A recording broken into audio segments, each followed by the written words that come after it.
Good afternoon and welcome to Horseshoe Indianapolis here on a beautiful Tuesday in Shelbyville, Indiana. The weather's about 55 degrees, sunny skies on a fast main track and a firm turf course with a couple of carryovers today. We've got a Pentafecta carryover and a late pick 4 carryover as well, but we'll get to those.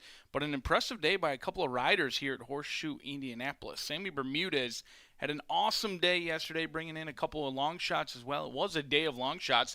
We didn't get our first favorite yesterday until the 7th race with a bunch of different trainers winning as well. Sammy Bermudez had a riding triple while Joe Ramos, in from a Breeders' Cup 3rd place finish, had a riding double. So congratulations to those two. And speaking of winners, jockey Evan Roman got win number 995. He won our opener yesterday. He's approaching a milestone victory, hopefully here at Horseshoe Indianapolis. He's got about 8 more days to do it to reach milestone victory, 1,000 wins in his career here at Horseshoe Indianapolis. And speaking of riders, we're going to continue with that trend. Congratulations to Orlando Mojica. He also had a winner yesterday, teaming up with Matitka on a win, but he comes in off of a great season over at Hawthorne, where he was the leading rider. He also beat one of our own over there, jockey Jareth Loveberry, finished second. But Mojica has been now a leading rider at Hawthorne, Horseshoe Indianapolis, Hoosier Park, and Canterbury Park, including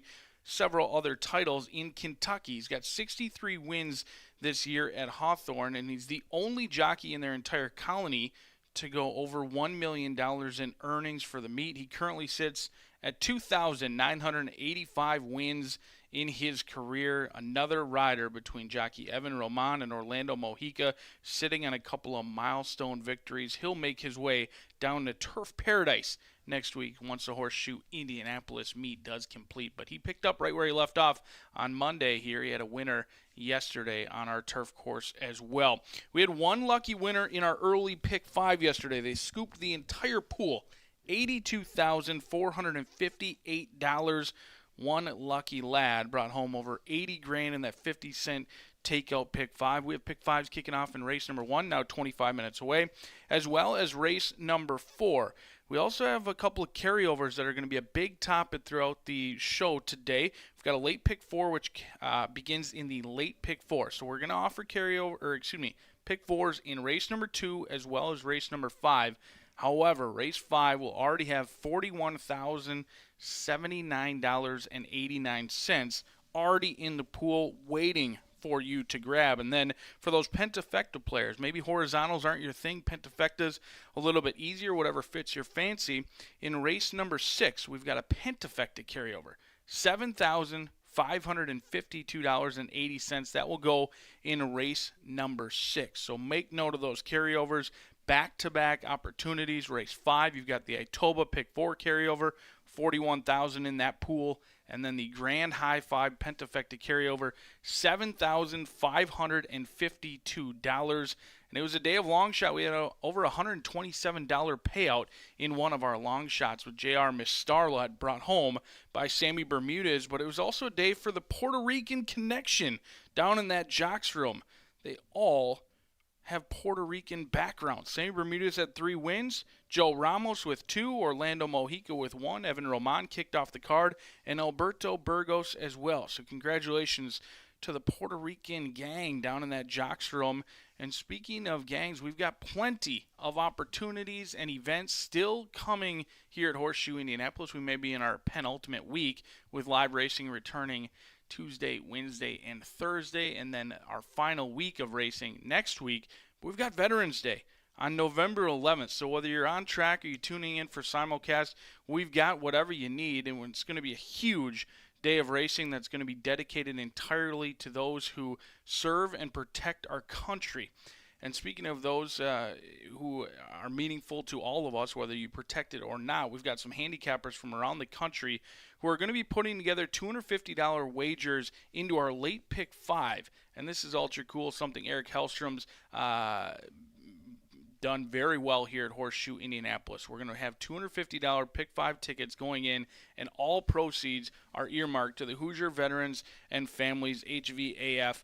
And it's something that I look forward to each and every meet. I know people from around the country really enjoy it as well, and they all go to a very, very good and worthy place as well with the HVAF. And then we've also got a $2,500 Veterans Day contest courtesy of the Indiana HBPA. This includes a contest with 2 seats to the NHC Finals in Las Vegas in March 2026. More information will be forthcoming on that and how you can play. I believe it's open to not only players just on track, but also on our simulcast feed as well. But the thing you need to be on track for is mark your calendars for December here at Horseshoe Indianapolis, December 6th. The doors are going to open at 9 a.m. We've got an awesome last chance qualifier for the 2026 NHC Finals in Las Vegas, but you do have to be on track. It's a $500 live money buy-in. Players can buy up to 3 entries.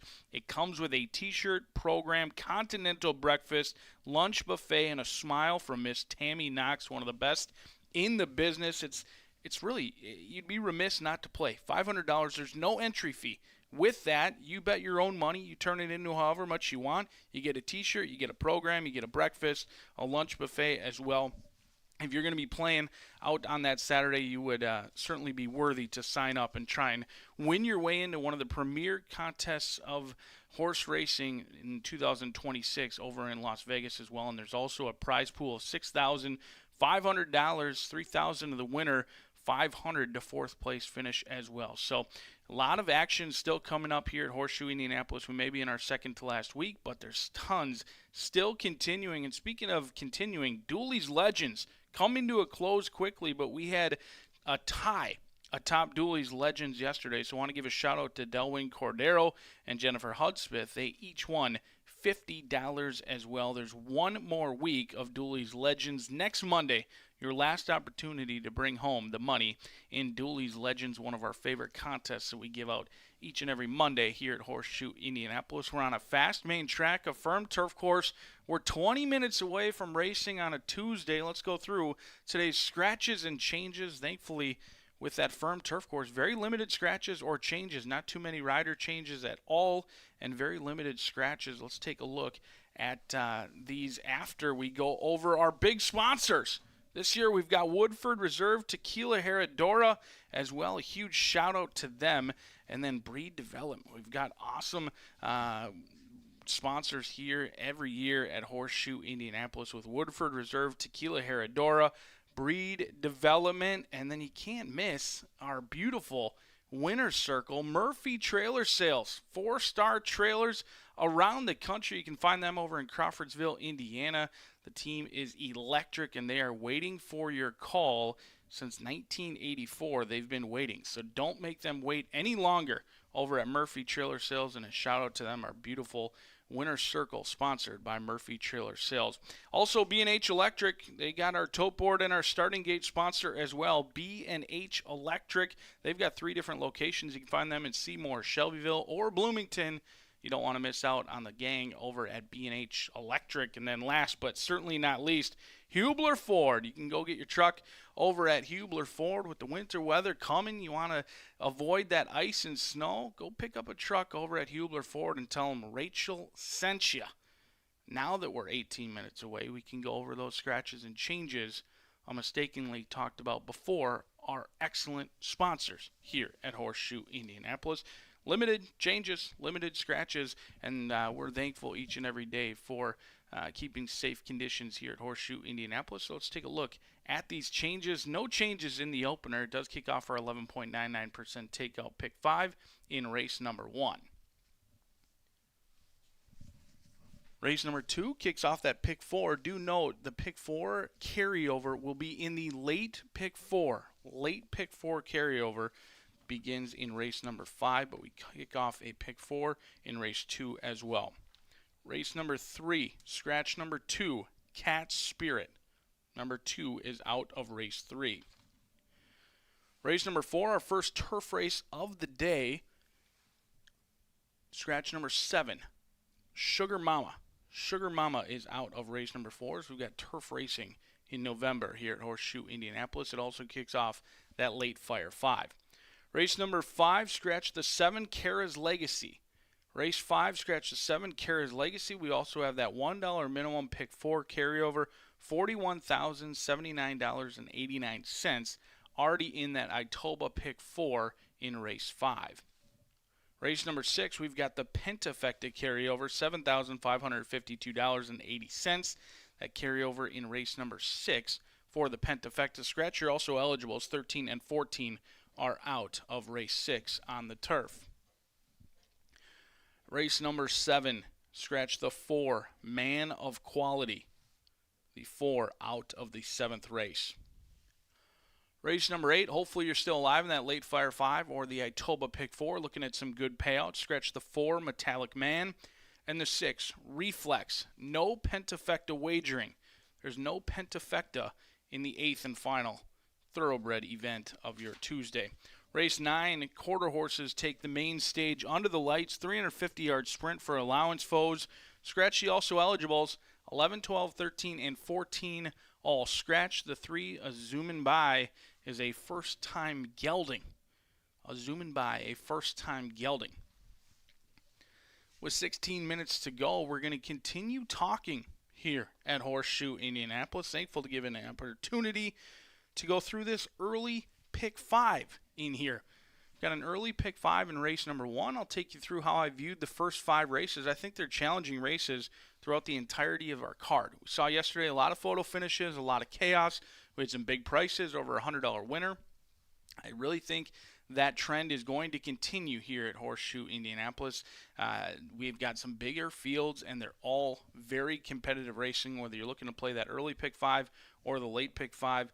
I think there are challenging sequences, and it starts in race number 1, now 15 minutes away. No scratches or changes.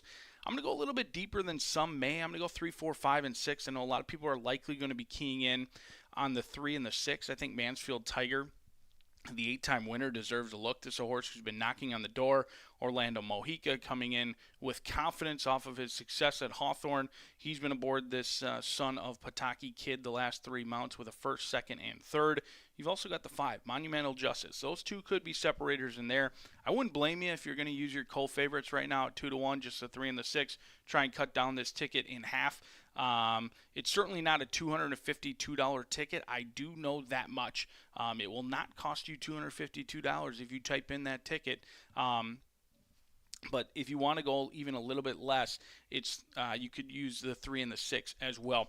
Race number 2, we're going to use just the 2 and the 5. Race number 2, the 2 and the 5. Got a first-time starter down on the inside at 3 Mean Girls. Could be any type in here. But Bootlegger Justice at 6-5, and then Nancy's Kitten. And even though we're only going 2 deep, we're actually leaving off the favorite. Glitter Queen is going to be heavily favored in there. 0 for 8.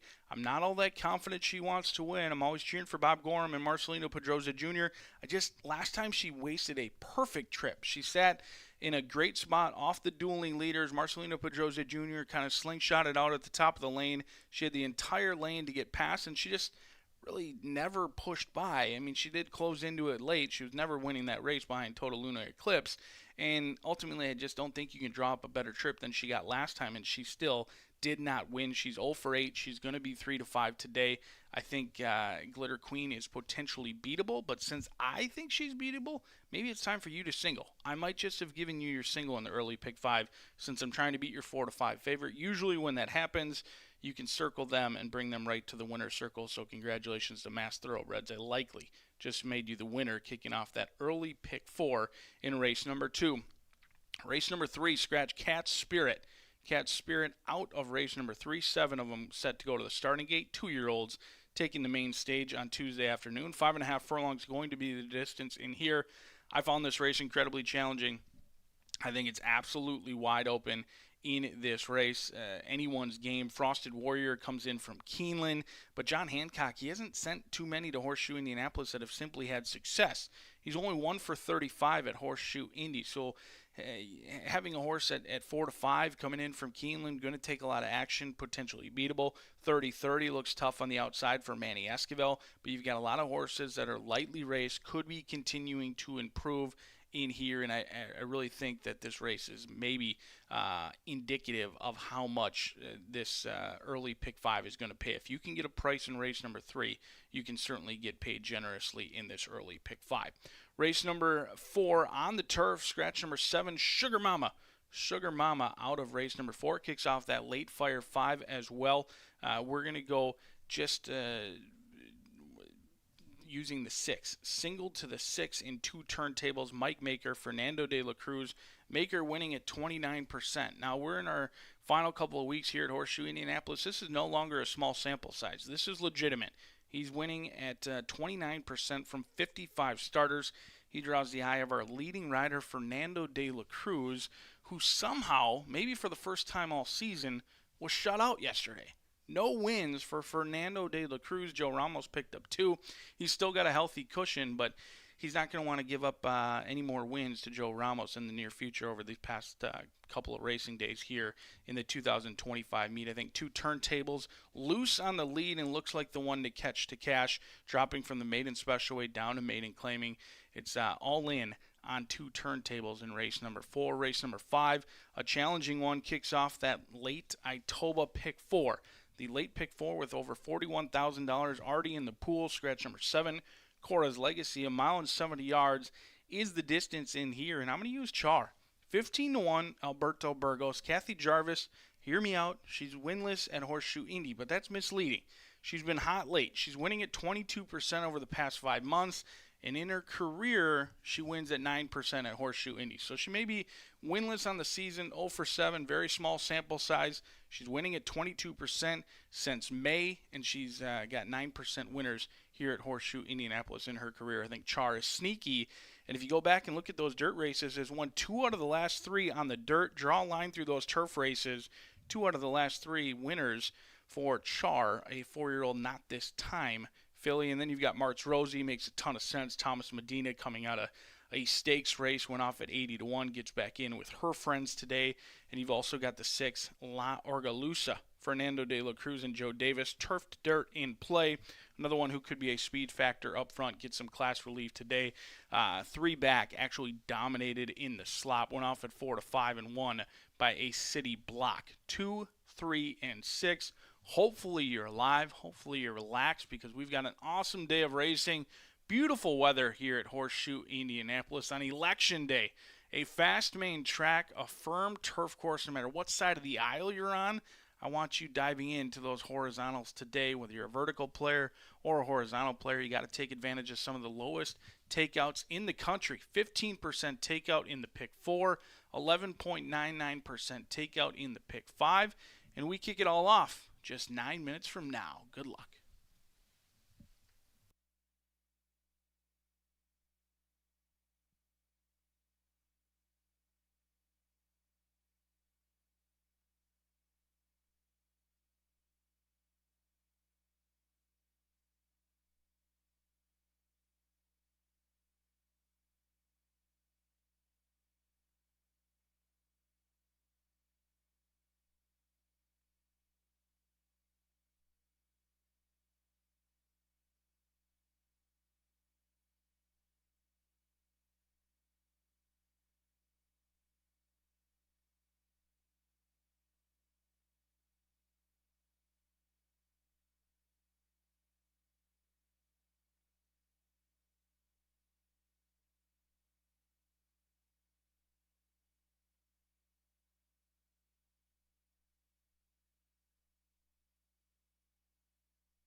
Field on the track for the opener. A fast main track, no scratches or changes. 3 minutes from post.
Get those tickets in now.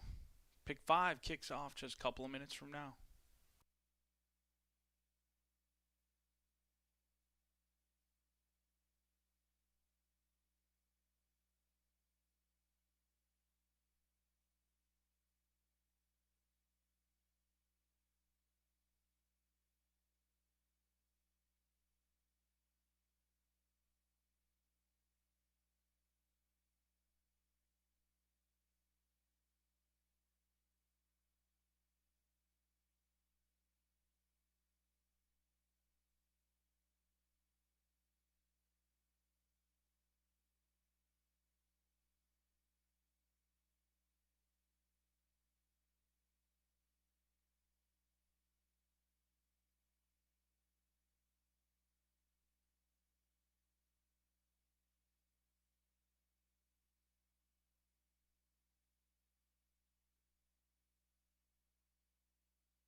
Slight delay to the opener here at Horseshoe Indianapolis. An issue with the starting gate identified before the race, thankfully, and we'll be switching out that starting gate and we'll be underway just a few minutes from now. Hold tight.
Operable gate is on the way. We'll be off and racing here shortly.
Riders getting the leg up. They'll go right to the starting gate for the opener.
Veteran Starter Allowance Group heading right to the starting gate. Just about post time for race one.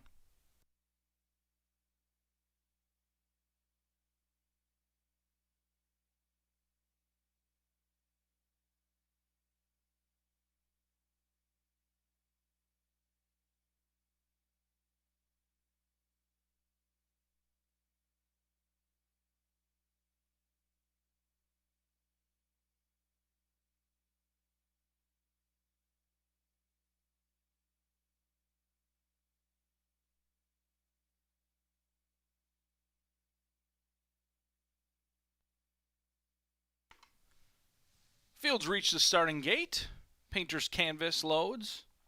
Rich Kingdom goes in. Shiesty to Chase up next.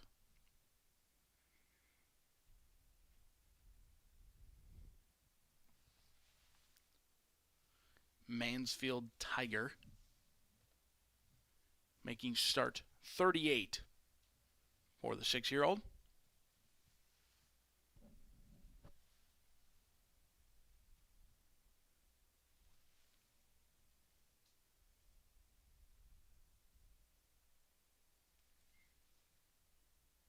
Goes in at 5-1. Waiting on Monumental Justice and Gold Diggin' Devil and will be set for a start.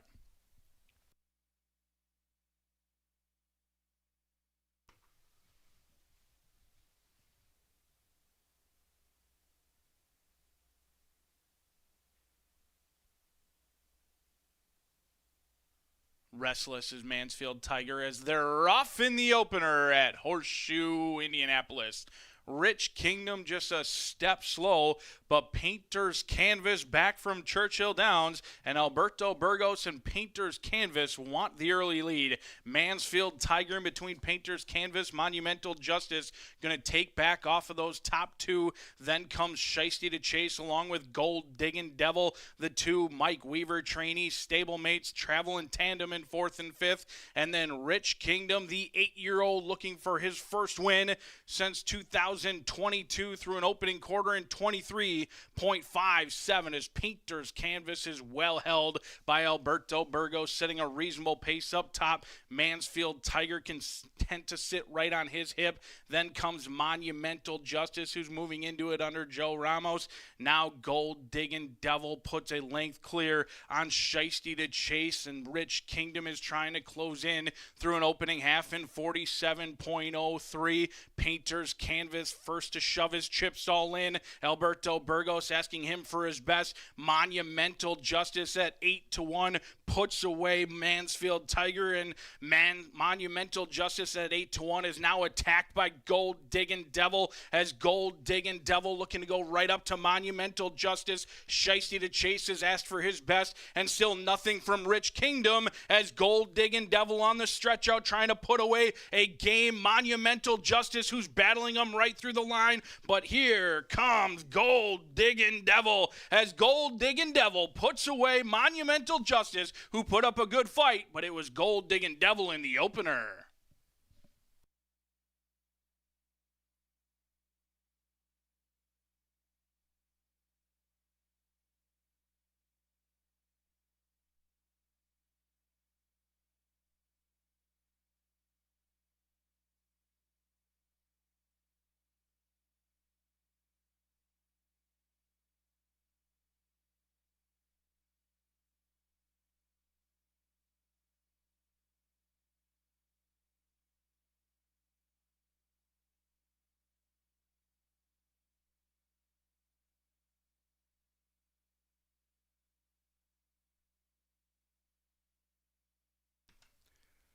Six five 3-2 in 141.68.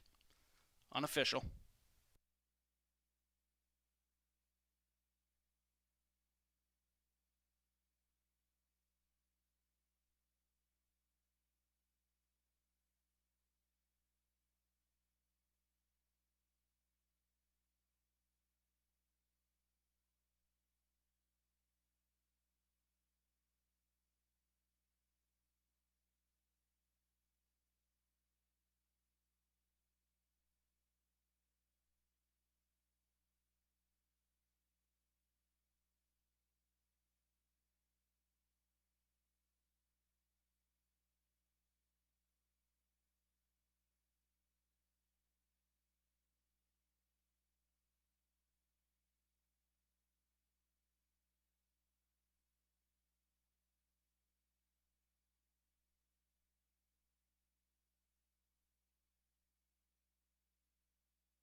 Entering the winner's circle for the fourth time in his career, it's Gold Diggin' Devil, a 6-year-old chestnut gelding by Daredevil out of Mendy, owned by Michael Weaver and Tammy Eads and James Eads. Trained to victory by Michael Weaver. Ridden to victory by Jose Gutierrez, his 44th winner of the season. The apprentice rider picks up win number 44 in the opener, with Gold Diggin' Devil still your unofficial winner in race 1.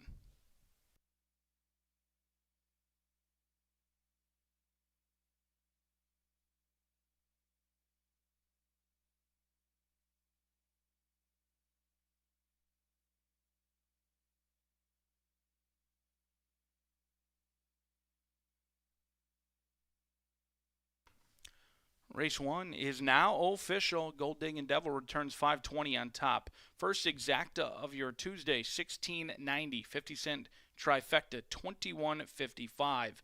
10-cent superfecta, $9.11 as Gold Diggin' Devil takes the opener. Race number 2 on the board 20 minutes from now.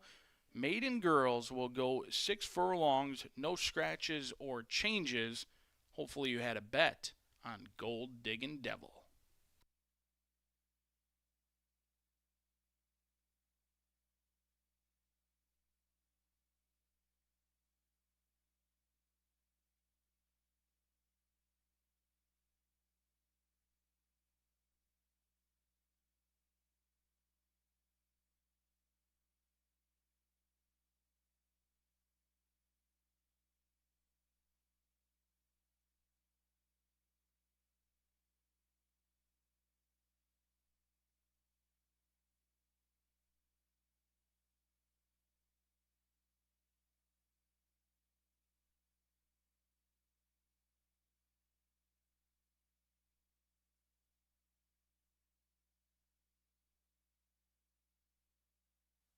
Restless is Mansfield Tiger as they're off in the opener at Horseshoe Indianapolis.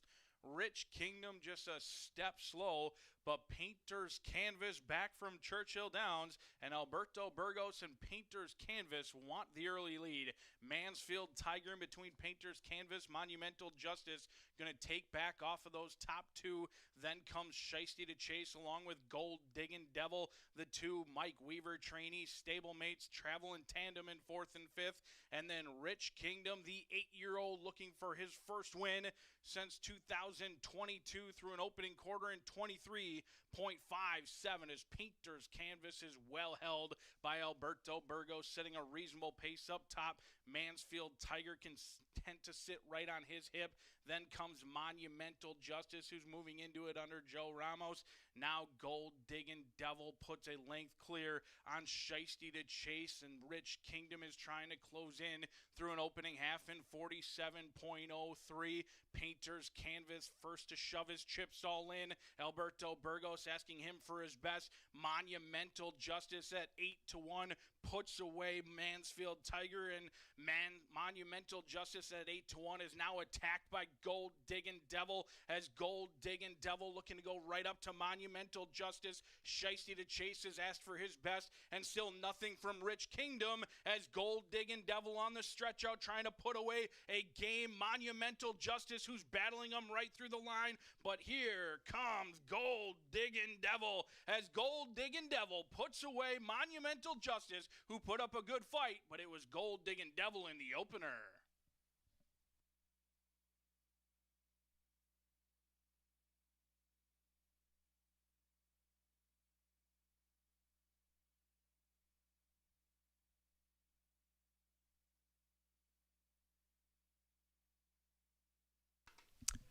Late scratch of the upcoming second race being announced for the first time. Scratch number 3, Honey's on Fire.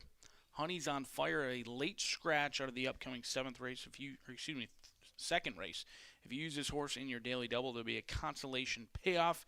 If you use this horse in your pick 5, you will get the post-time favorite. Please note, this scratch did come in before the start of the pick 4. Late scratch on the 3 out of the second.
10 minutes to the second race here at Horseshoe Indianapolis. We do have a late scratch in here of the 3. Honey's on fire. I guess she was back in the receiving barn. She flipped around a little bit, caused a little bit of trouble. So better safe than sorry. You'll take her out. 2-4-5 in here. They're going 6 furlongs on the dirt. Bootlegger Justice is my top selection. And it's 3-5 right now on the tote board. Tavares won yesterday. Nice winner with it was one of Ramos's wins. He had a double yesterday, but today Sammy's aboard, and yesterday he had a hat trick. This is a 3-year-old filly making her 5th lifetime start. She's got a 2nd and a 3rd to her credit. The 2nd was on August 7th here at 5.5, and a maiden claiming for 15, which is where we are today.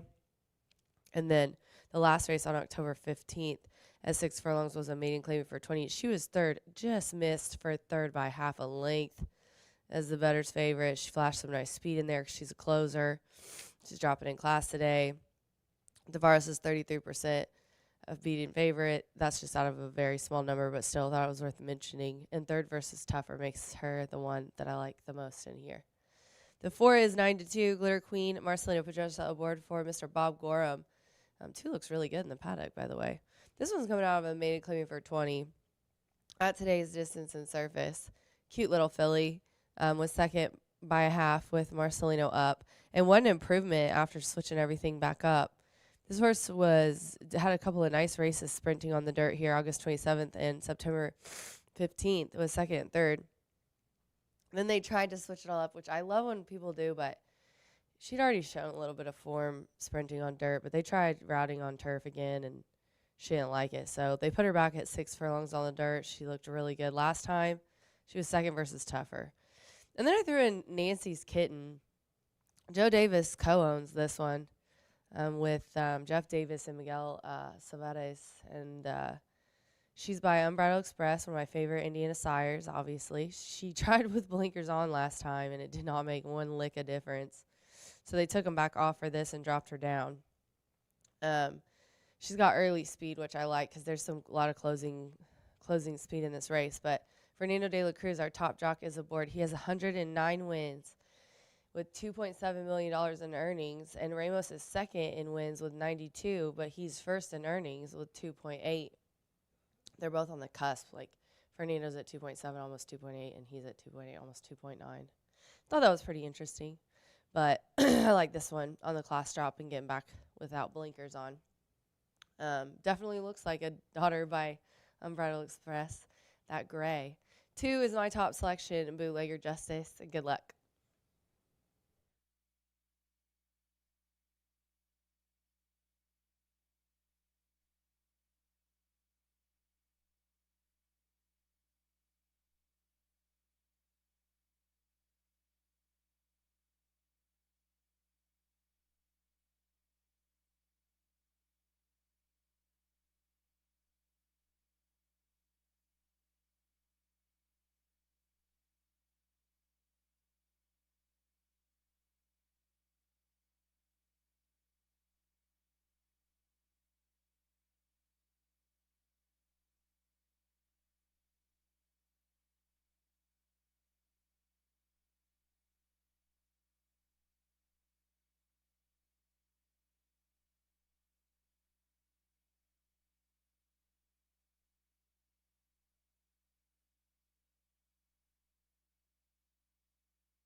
field on the track for the upcoming second race. Kicking off the early pick 4. Do note that carryover will come in the late pick 4, beginning in race number 5. Late scratch on Honey's on Fire out of the upcoming second race. 5 will go 6 furlongs on a fast main track 2 minutes from now.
Field approaching the starting gate for the upcoming second pick 4 time.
Three-year-old fillies have made their way to the starting gate. It is now post time as 3 Mean Girls goes in for Billy McEwen. 7-1 on the board.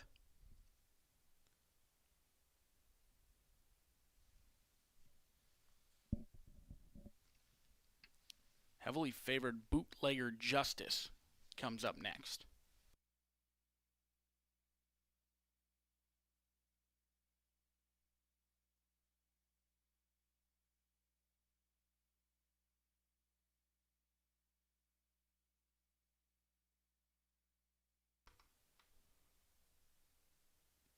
Bootlegger Justice goes in. Glitter Queen,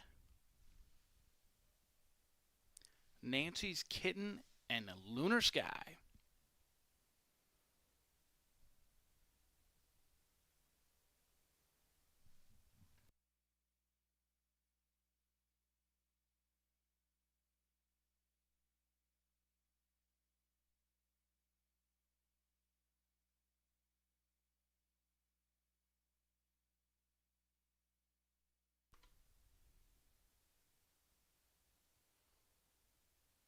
Lunar Sky, the last to load. They are off. Bootlegger Justice broke a half step slowly as Lunar Sky wanted to go towards the outer rail. Jose Gutierrez pulling on that left rein, trying to get her straight, but she did break quickly as there's a three-headed speed duel up front with Glitter Queen. In the horse sandwich comes Nancy's Kitten, then Lunar Sky recovering and running straighter.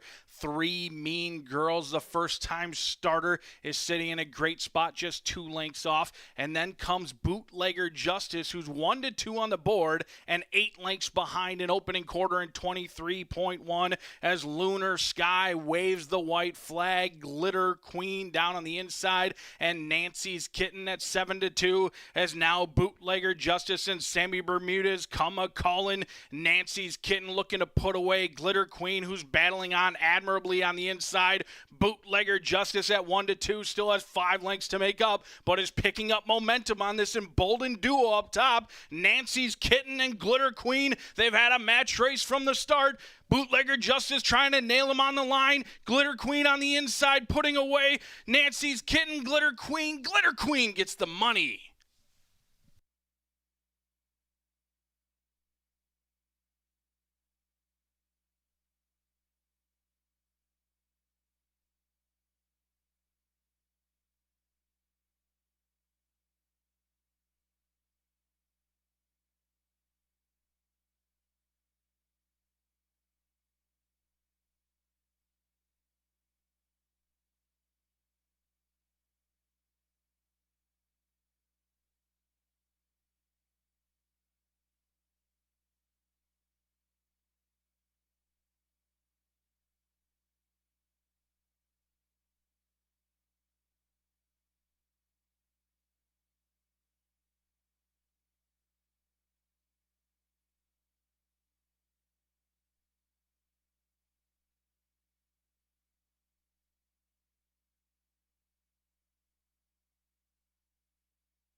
It took 9 tries, but Glitter Queen, a maiden no more, 3-1 winner. Glitter Queen, 4-2-5-6, unofficially in 113.16. Hold them all. As Glitter Queen entering the winner's circle for the first time of her career. 3-year-old Bay Filly by Sweet Song out of Glamour Queen. Owned by Mass Thoroughbreds, trained to victory by Bob Gorham. Ridden by Marcelino Pedroza Jr. Glitter Queen, your official winner of race 2. $1 exacta returns $5.70. 50-cent trifecta, $3.90. 10-cent superfecta, $2.03. First double of the day returns $8.40. That late scratch, Honey's on Fire, was a scratch before race number 1 went off, and refunds were available if you used the 3 in race number 2. We'll be back out on the fast main track 20 minutes from now. Scratch number 2, Cat Spirit. 2-year-olds kick off race number 3. 5.5 furlongs the distance as 2-year-olds looking for their first victory. Scratch the 2, race 3, 20 minutes from now.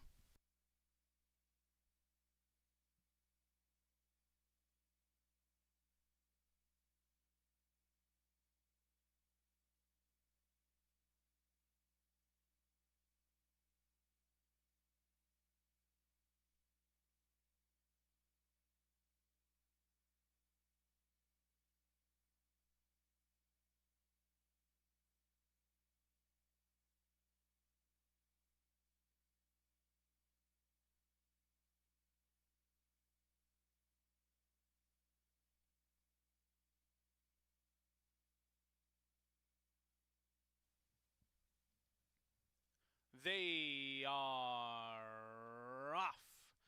Bootlegger Justice broke a half step slowly as Lunar Sky wanted to go towards the outer rail. Jose Gutierrez pulling on that left rein, trying to get her straight, but she did break quickly as there's a 3-headed speed duel up front with Glitter Queen.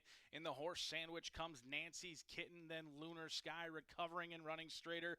3 Mean Girls, the first-time starter, is sitting in a great spot just 2 lengths off. And then comes Bootlegger Justice, who's 1-2 on the board and 8 lengths behind an opening quarter in 23.1 as Lunar Sky waves the white flag. Glitter Queen down on the inside, and Nancy's Kitten at 7-2 as now Bootlegger Justice and Sammy Bermudez come a-calling. Nancy's Kitten looking to put away Glitter Queen, who's battling on admirably on the inside. Bootlegger Justice at 1-2 still has 5 lengths to make up, but is picking up momentum on this emboldened duo up top. Nancy's Kitten and Glitter Queen, they've had a match race from the start. Bootlegger Justice trying to nail him on the line. Glitter Queen on the inside putting away Nancy's Kitten. Glitter Queen gets the money.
11 minutes to the third race here at Horseshoe Indianapolis. The 2 is scratched out of here. The 7 is who I'm going to go with on top. I switched it up because I did like the 2. So 7x4, Frosted Warrior here for me. A 7-2 on the tote board with Santos Sanger aboard. John Hancock is the trainer. This is a 2-year-old colt by Frosted. Candy Ride Dam. And it really came out on September 9th in a maiden special weight and ended up fourth, but was placed last through disqualification. So stumbled at the start and I think didn't know how to overcome that and ended up came in pretty hard. So I get that. Then they put this one, took this one to Keeneland in a maiden claim for 50 and was beat one horse. So this horse is dropping down in class. Not to maiden claiming for the first time, but I think in an easy maiden claiming for the first time, if you get what I'm saying. Maiden claiming for 20. I think this is going to make a big difference for this guy for sure. Went 4.5, then it's 6.5, and today we're going 5.5. So nice in the middle here for him. Like I said, Santo's aboard. I love Santo. He's a good guy, and you think he's an underrated jockey. Tries really hard. And then I'm going to go to the 5, Matola. Marcelino Pedroza looking for 2 in a row here as he did just win the last race. He's up for Gennaro here today. He won for Gorham in the last race. This one was in maiden claiming for 50 at Churchill September 13th, but has never been down this low. Gennaro's 24% when his horses go from maiden to maiden claiming. He's 20% in maiden claiming, 15% 2-year-olds. I mean, Gennaro's he's a wonderful trainer. He's been running against horses that have come back to win, especially at Churchill. So definitely looking for a clean start, though. He kind of bobbled at the start in the last race on October 6th. But hopefully we can get the maiden breaking win here before the meet ends for the 5 and 9-2 on the tote board. And then the 4, Instant Classic. I actually just realized that the 2 was scratched, so I threw this one in on the point that I made in the last race. When trainers switch everything up, just do the opposite of what they did last time. So, you know, he was in a maiden claiming for 25. He's going down to 20. They were sprinting on the turf. Now, granted, we're still going 5.5, but we're trying dirt for the first time, facing easier. She's 20%, 30%. Brittany is 30% going turf to dirt. And they're putting blinkers on. The second place finisher out of that race came back to win, and he got an awkward start. So I just really think there's going to be vast improvement off this horse. It's probably not going to attract a bunch of people on paper, 6-1 right now, but I think this horse has a shot to run well. He's a 2-year-old colt by Classic Empire, trained by Brittany Vandenberg and Chris Emig. Longtime partner, husband, what have you, is here to ride, and they've had some success together. I always make a point when Chris comes in to ride for Brittany. He's been doing so this last month, as I haven't had very much in anywhere else. So first time blinkers is a big one for me. 754 here in the third race. Don't forget, our late pick 5 is coming up in the 4th race, and that gives you one more race after this one to get your ticket in for the $41,000 carryover on the late Itoba pick 4. Thanks to them for being a great sponsor this year in the Indiana Thoroughbred Owner and Breeders Association, which is a great program for you to join. We have a wonderful Indiana bred supplement program here in our state. Good luck.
Field on the track for race 3, 5.5 furlongs the distance, maiden claimers. Scratch number 2, Cat Spirit. 7 go 5.5, just 2 minutes from now.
Field making their way to the starting gate. Post time coming up.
Field's reached the starting gate. It is now post time.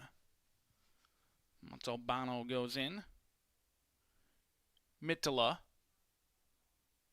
7-2 on the board.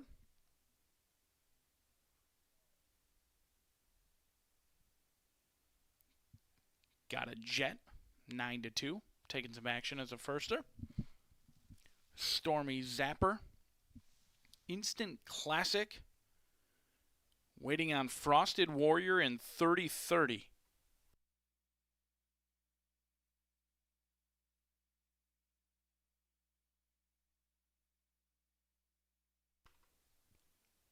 Manny Esquivel aboard 30-30.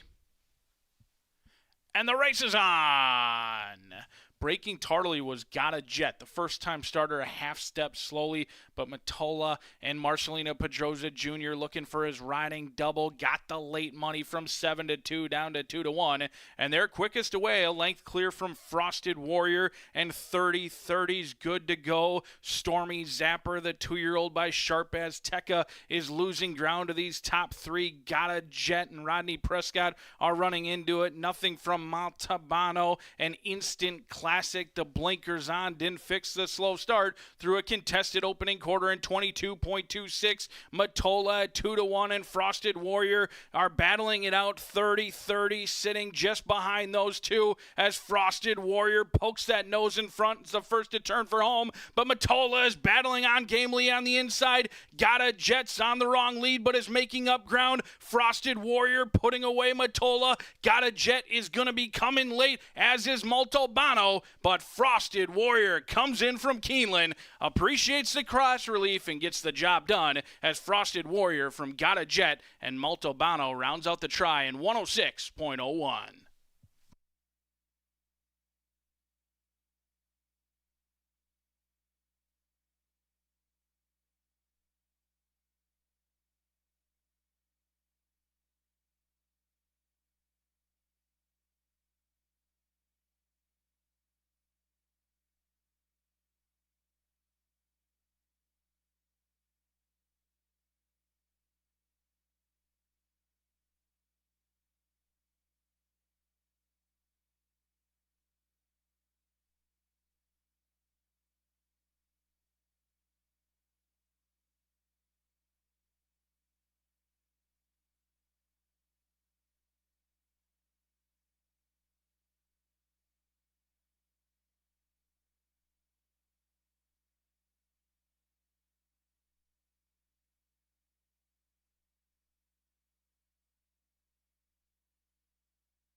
Entering the winner's circle, Frosted Warrior, 2-year-old Dark Bay gelding by Frosted out of Face Paint, trained by John Hancock, owned by Trifecta Thoroughbreds, Ken Donworth and Donna Hancock.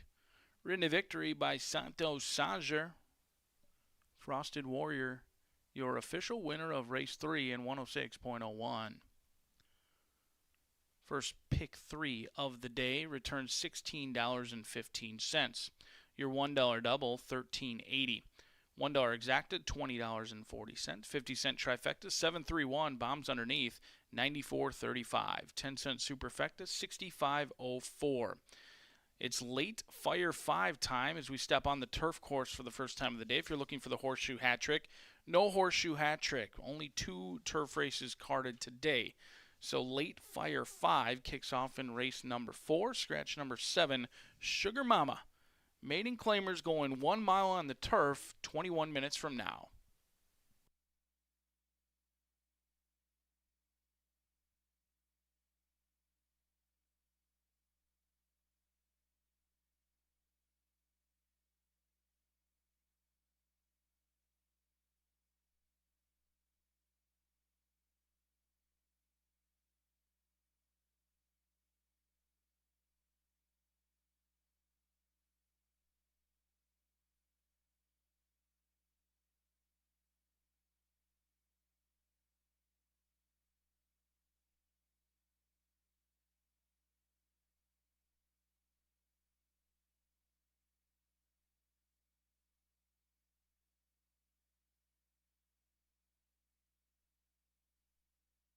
Manny Esquivel aboard 30-30.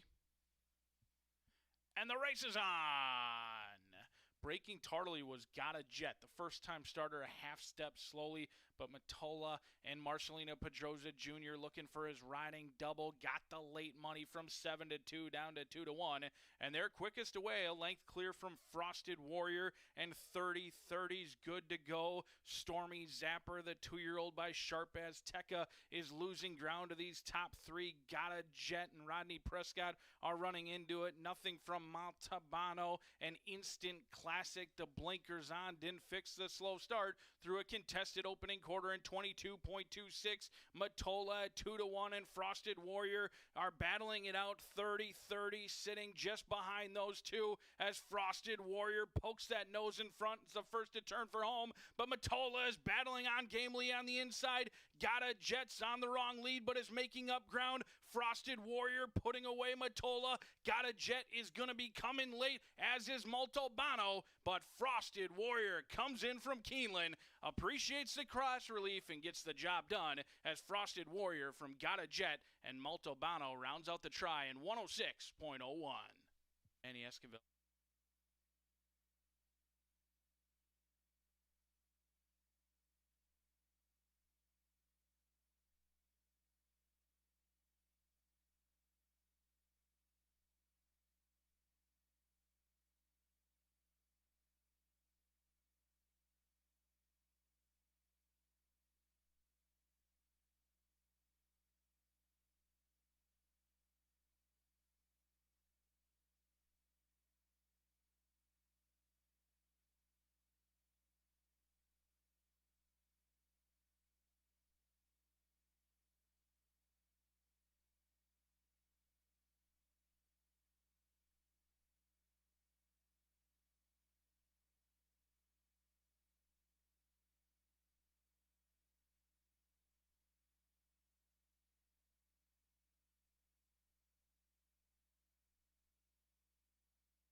Horseshoe Indianapolis is saluting all veterans Tuesday, November 11th with a special Veterans Day racing program at 2:10 p.m. Nationally known handicappers place wagers into the Pick 5 to raise funding for Hoosier veterans and families. Plus, play in the $2,500 Veterans Day handicapping contest, sponsored by Indiana HBPA. Let's salute the veterans Tuesday, November 11th at Horseshoe Indianapolis, located off I-74 and exit 109 in Shelbyville. More information available on social media at HS Indy Racing.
Welcome back to the paddock here at Horseshoe Indianapolis. Now 10 minutes away from kicking off that late Fire 5. And typically, late Fire 5 takes main stage, but we've got a couple of carryovers that you need to start handicapping as well.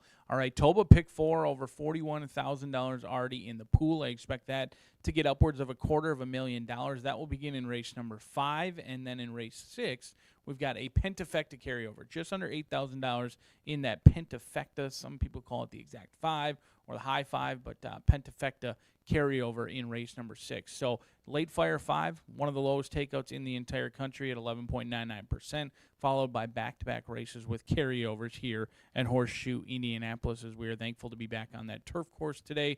2 of them slated. If you're looking for the $1 horseshoe hat trick, there is no horseshoe hat trick today. Only 2 races carded on the turf in races 4 and 6. And there are some clouds in the area, so do note we're monitoring some clouds, but hopefully that turf can take a little bit of rain as well. So we'll see if it avoids Shelbyville for maybe the second time in history. But we're 8 minutes away from race number 4, so let's take a look at this field. Scratch number 7, Sugar Mama, out of this event. 1 mile on the turf course, and this is the hammer time play of the day. Horse I fancy the most on the entire card is 2 turntables Pura Vida Investments for Fernando de la Cruz. He's looking for his first winner of the meet as our leading rider, or excuse me, not of the meet, of the week as our leading rider of the meet. That is a tongue twister you hope to avoid going forward. But Fernando de la Cruz, our leading rider with 109 victories on the season. Mike Maker winning at 29% here at Horseshoe Indianapolis. And 2 turntables goes from maiden special weight down to maiden claiming. All of the Sibs have won early. However, none of them have actually won on the turf. So 2 turntables trying to give Betwixt a first winner on the turf course in her breeding career. This 3-year-old filly has faced tougher. She debuted at Churchill Downs in a $121,000 dirt race sprint as a 2-year-old, and then she tried Saratoga as well. She pressed the front runner up at Saratoga and ultimately was in the 2-path before giving way, finishing 5th, but only beaten by 4 lengths.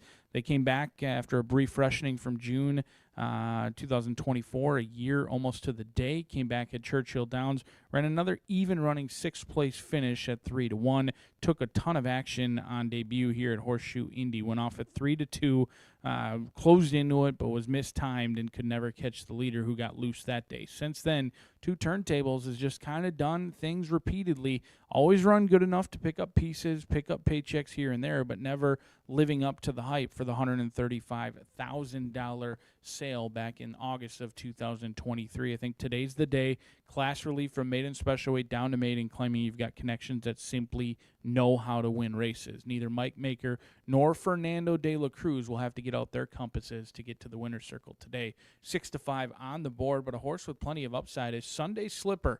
Evan Roman sitting on 995 wins, looking for that milestone victory of win number 1,000. He's going to team up with Brendan Walsh, who actually just celebrated his first win at Del Mar this past weekend on Breeders' Cup weekend. But he's got plenty of wins here at Horseshoe Indies, winning at 24% above his national rate of 18%. Sunday Slipper is owned and bred by Patricia Mosley, and Patricia Mosley bred this one in Kentucky. The mare, Meadow Slipper, she was a 3-time winner on turf at both Gulfstream and Suffolk, and she's produced $200,000 winners, with one of them winning at first asking, but this one wasn't to be the second with Sunday Slipper. She kind of ran into it evenly. It was not a very impressive race. She never really got into it. She did break from the outside post as she will today, but I think there's just more run than she showed. There's nothing in the replay that would indicate she had a trouble trip or anything like that. I do like that she went off at 7-1 on debut. Brendan Walsh has done very well here at Horseshoe Indianapolis, and Evan Roman, he keeps the mount even though they were beaten by 20 lengths on debut. I think there's upside for Sunday Slipper, whether it shows in the second career start or not, yet to be determined. However, there's certainly some breeding and connections that know their way around this racetrack. 9-1 on the board. But the 2 is Lead the Way. This one's chilly on the board, at least at this point, thankfully for those DRF algorithms. Late money is going to come in on number 2, Lead the Way. If you're hopeful to get 11-1, that's fool's gold. This horse is projected to go off at 6-1, right near that morning line for Bob Gorham, who's already won today. Looks to give Luis Contreras his first winner of the week in here with his 0-for-10 3-year-old filly by Cairo Prince, who gets back to Horseshoe Indianapolis after a one-time effort over at Presque Isle Downs on the synthetic. They gave the synthetic a try. Now they come back to the turf in here. They've got early speed. They lost a photo finish to West Maple earlier this season. I think there's upside, especially with Lead the Way being 11-1. If that continues, which I don't think it will, there's certainly some value in Lead the Way. Second start off the layoff for Bob Gorham, who's already a winner on the day. But let's take a look at today's Late Fire 5, 11.99% takeout. Talk about the Late Fire 5 all the time. All the rage today, though, is about that Itoba Pick 4. But let's take a look at how I navigated these final 5 races. I think race 6 and 7 is a guessing game. You can close your eyes and throw a dart in races 6 and 7. They look completely wide open. We're going to single on the front end, single on the back end. 2 horses that are likely going to be heavily used. I'm going to go very deep in races 6 and 7. Hopefully we can get a bomb. We saw JR Miss Starlet come home to win yesterday at 62-1, returning over $127 on a $2 win bet. I think that could be something that we see similar in race 6 and 7. Those two races look completely wide open. Going to go a little bit deeper today. Not a whole lot of racetracks going on aside from Parks and Finger Lakes right now. At this point, I expect almost $100,000 in that late Fire 5 pool. We're going to single the Hammer Time and single Joe Ramos and Randy Klopp on the back end of that back end single in race number 8. Randy Klopp entered in 2. He scratched one of the others. Why run 2 when 1 will do? We'll see if we can't get a couple of singles home and some bombers in races 6 and 7. If pick 5s aren't your fancy, how about a rolling pick 3 or daily double? Maybe kick it off in race number 5. Maybe kick one off right here. You've got big fields coming up with us being on the turf in races 4 and 6 and wide open races in races 6 and 7 in here at Horseshoe Indianapolis. We're approaching the 4 o'clock hour, and with that, we're inching ever so closely to some carryovers here at Horseshoe Indianapolis. $1 minimum in that pick 5. We've got about 30 minutes away from that pick 4 carryover here at Horseshoe Indianapolis. There's $41,000 already in the pool, and we've got a pentafecta carryover as well in race number 6. Turf racing coming at you next.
Fillies and Mares on the track for the upcoming 4th race. We'll be on the turf just a couple of minutes from now.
Phillies and Mare making their way onto the turf course.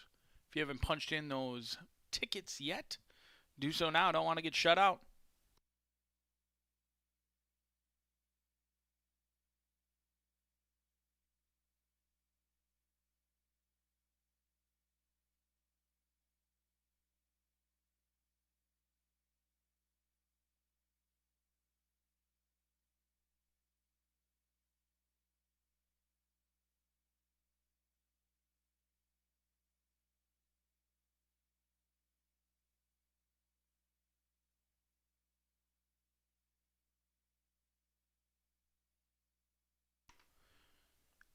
It is post time. Half the field has gone in nicely.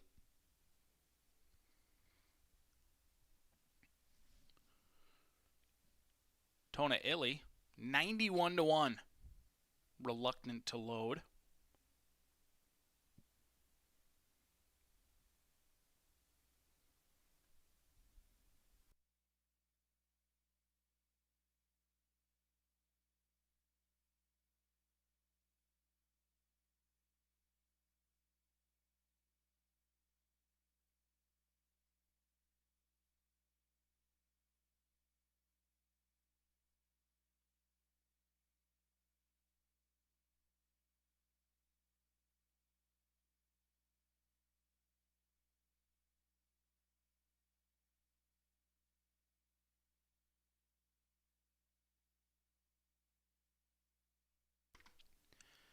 Bella Bluegrass, Napa Girl, and last to load, Sunday Slipper.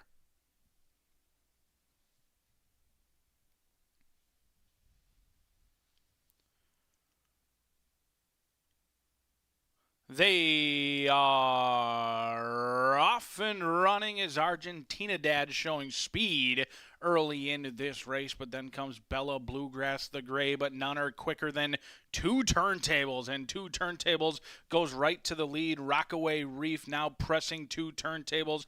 Bella Bluegrass in between lead the way. Sunday Slipper got down to the 3-path. After that comes Milvin, the 5-year-old and lone mare in this field, is sitting in 6th. Outside of that one comes Napa Girl, the first-time starter, is 8 out of it. Then Argentina Dad, content to ride that rail. Tricky Fury got down to the 2-path, as did Electric King.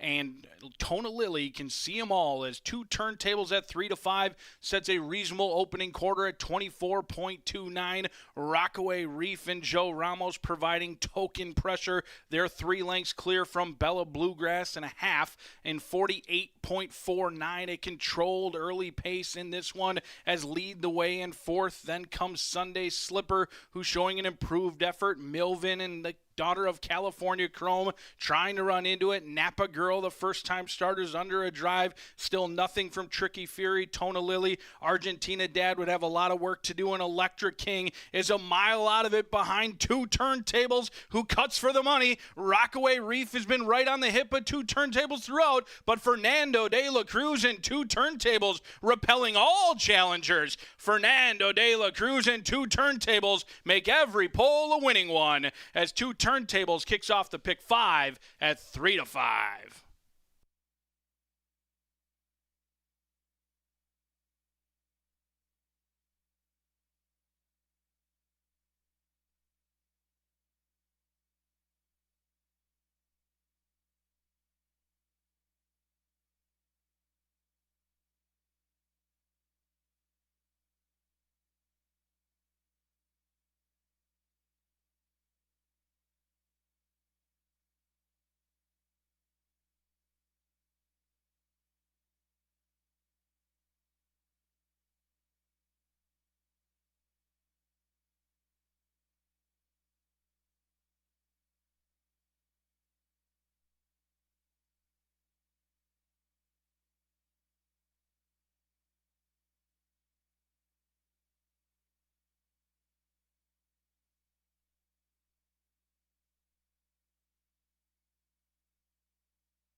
Six, 8, 12, 5 in 136.39. Unofficial, please hold all tickets until stewards make race number 4 official.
Race 4 is official, 320 on top for 2 turntables. A 3-year-old Bay filly by Street Boss out of Betwixt. Bred in Kentucky by Ashview Farms. Owned by Pura Vida Investments. Trained to victory by Mr. Michael Maker. Ridden by our leading man, Fernando de la Cruz. 2 turntables, 320 in race number 4.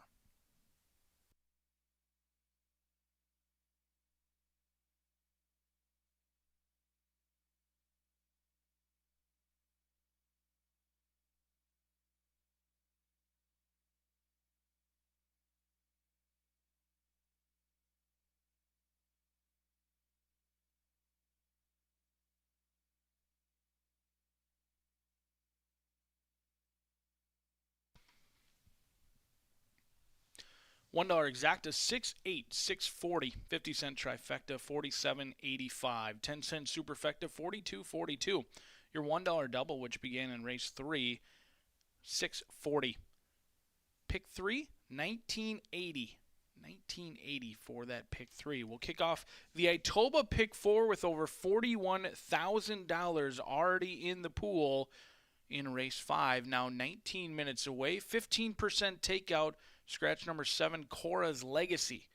Pick 4 carryover into the Itoba pick 4 coming up 19 minutes from now.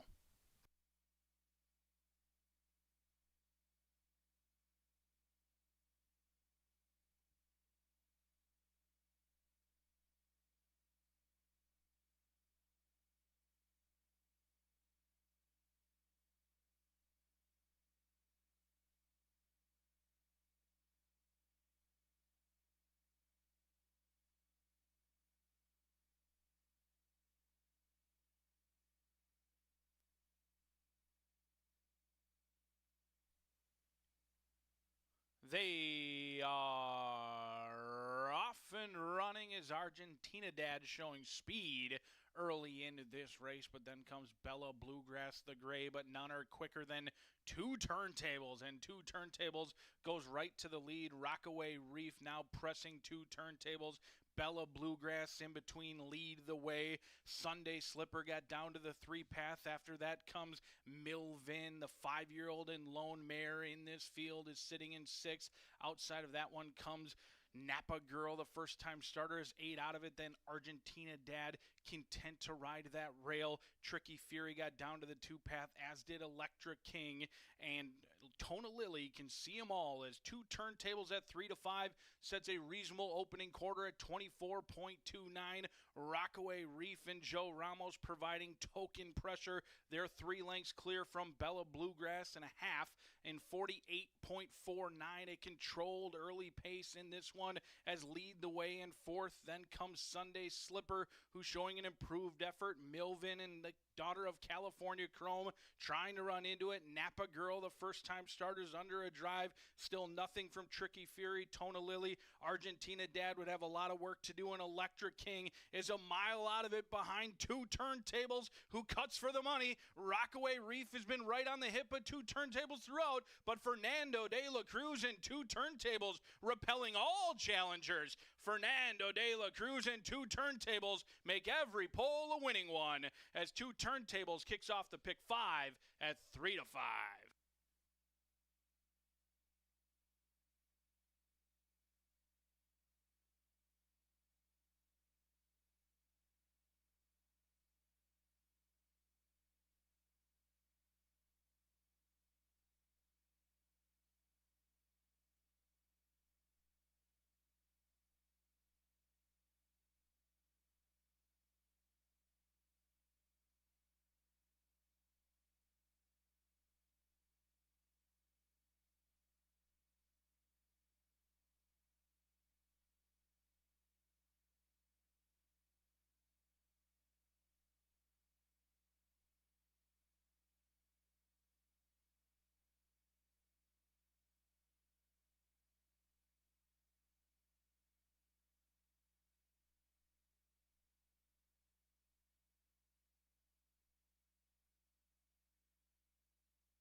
De La Cruz picks up his first winner of the week and is leading at 110th victory of the season. We've got a couple of carryovers over the next two races. Itoba Pick 4 kicks off with a $41,000 carryover here at Horseshoe Indianapolis. We'll be back on the main track before the following race on the turf in race number 6, which kicks off today's Pentafecta. Just under $8,000 in that Pentafecta carryover with turf racing and some big fields in the upcoming 6th race. But let's take a look at this field going 1 mile and 70 yards in here, kicking off the Itoba Pick 4, scratch number 7, Cora's Legacy. I'm going to go long shot hunting in here with the 2 Char, who's currently 5-1, but projected to go off well higher than that morning line of 15-1 at 25-1. But why not Char? Kathy Jarvis has been red hot the past 5 months. She's winning at 22% since May, and she's bound to get a win here at Horseshoe Indianapolis. She's only sent 7 to the Horseshoe Indy starting gate this season. However, in her career, she's won at 9% at Horseshoe Indy, so she's well below that marker. A win today would put her right around that 10 to 12% marker at Horseshoe Indianapolis, and she's been hot. She's been well above her overall record this season at 22% the past 5 months. Alberto Burgos is going to be calling the shots. He had a win yesterday, turf to dirt in play, and the last 2 out of the last 3 times this horse has been on the dirt, albeit at Belterra, this horse has come home victorious. So maybe it's a light bulb angle. Previously about 0 for 17, but Char all of a sudden has turned into a winning machine, carrying Perry Oots to his record-leading victory back on June 25th in 2025, getting him home to win at 7-5, and then Summer Pauly as well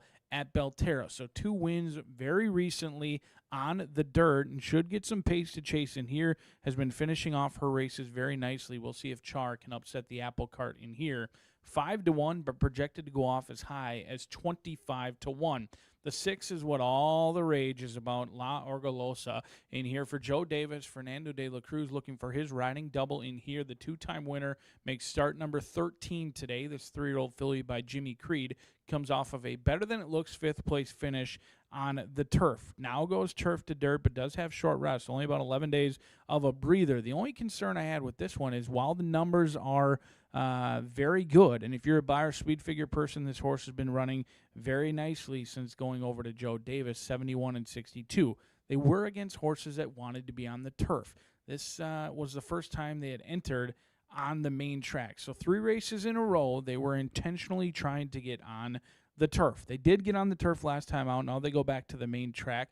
I know they have a dominant victory in the slop, winning by 11 lengths, but they were taking on 5 foes who all wanted to be on another surface. They also were the beaten favorite at 6-5 behind Rafaela and I Made It, 2 horses that have come out of that race and just done okay. So early speed, there's plenty of other pace setters in here. La Orgullosa certainly makes a lot of sense, 2-1, but I've got my questions in here. Probably the best horse on paper, but the race is not run on paper, and we'll see how it shakes out. They wanted to be on the turf the last 3 times. Now they enter on the main track. They go off as the favorite. We'll see how it shakes out, 2-1. On La Orgullosa, the 3-year-old Jimmy Creed filly. But the 3 is taking some action as well. Martz Rosie, Tommy Medina, Jose Gutierrez. Gutierrez already a winner on the day. Medina a close second in the opener here at Horseshoe Indy, a 4-year-old Chestnut out of by Slope. The 4-time winner makes start number 22 today.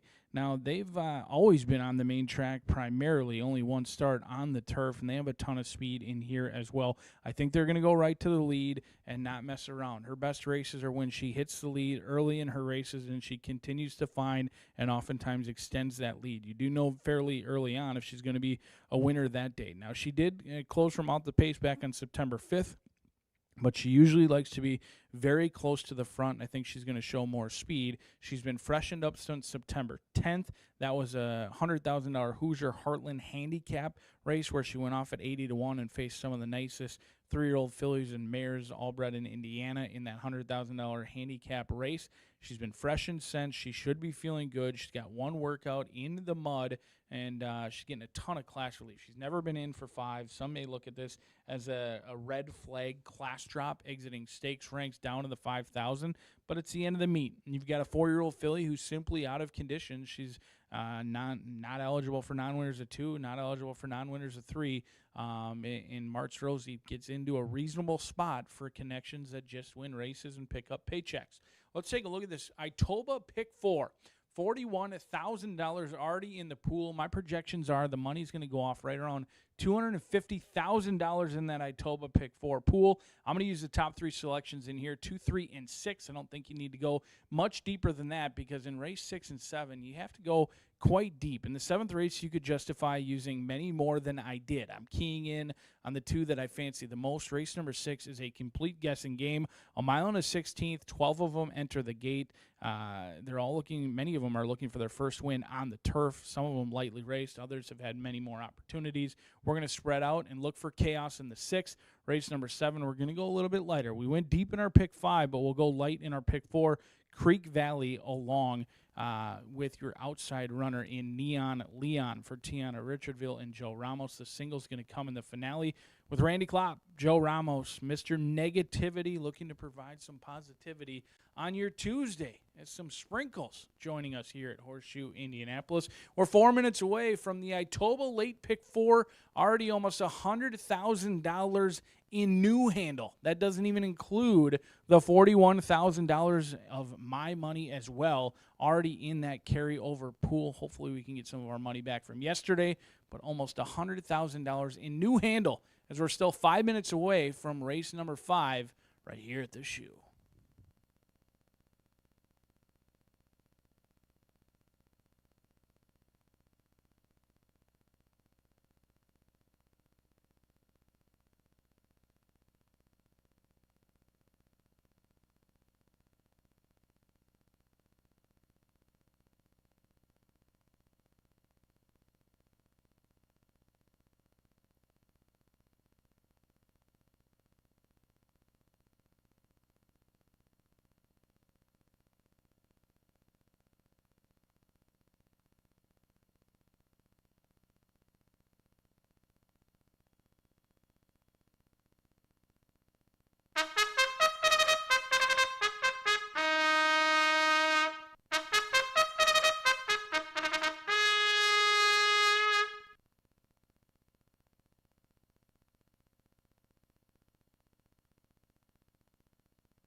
Fillies and Mares have made their way onto the starting track.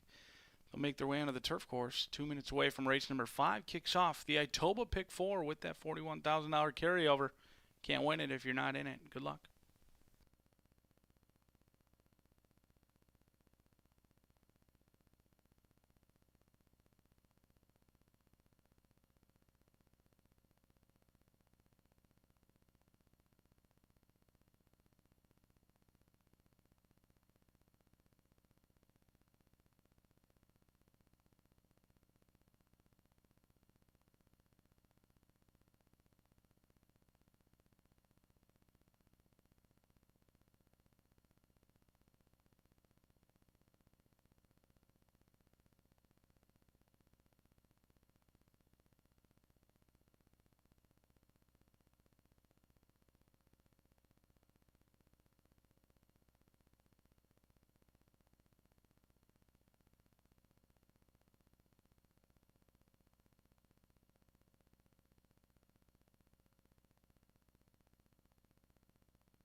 Late scratch being announced for the first time in the upcoming 5th race. Scratch number 3, March Rosie. If you use this horse in daily doubles, there'll be a consolation payoff. And in the pick 5, you'll get the post-time favorite. For the upcoming race number 4, scratch number 3, race number 5, scratch number 3, March Rosie. Adjust those pick 4 tickets accordingly.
Fields reach the starting gate.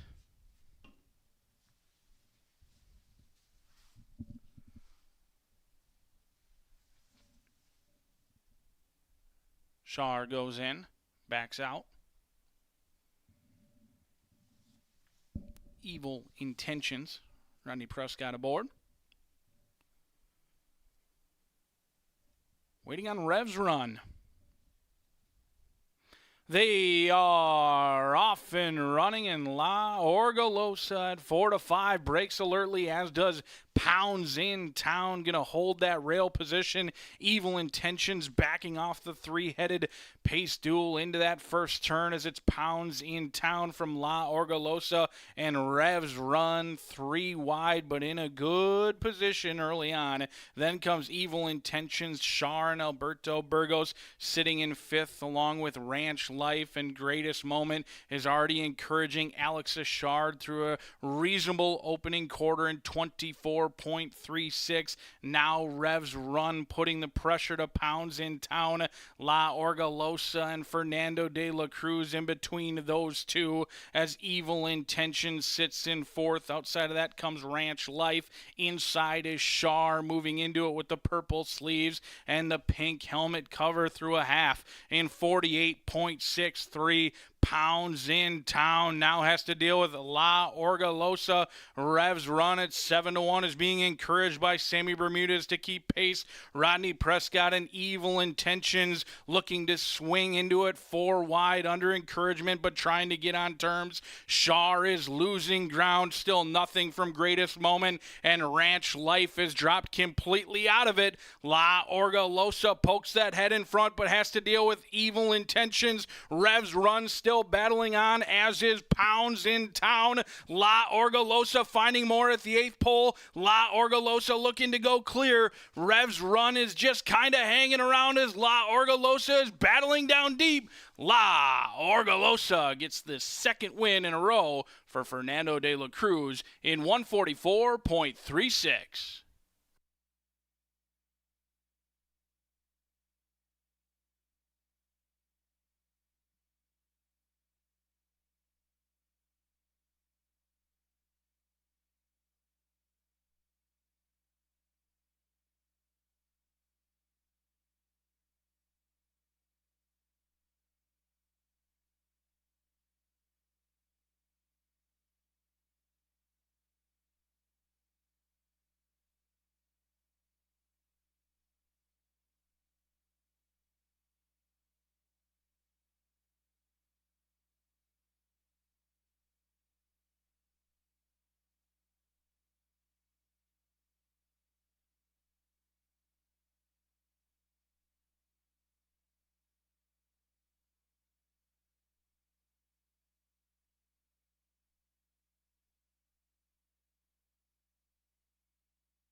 Into the winner's circle, La Orgalusa, 3-year-old Bay Filly by Jimmy Creed out of Shining Cause, bred in Kentucky by River Oak Farm.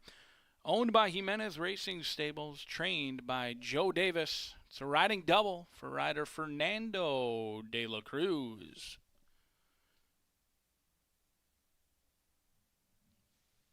Race 5 is official. $1 exacta 6-9 returns $10.90, 50-cent trifecta, $12.20. 10-cent superfecta, $5.07. Your $1 double, 6-6, $3.60. Consolation payoff in that double did return $1.50.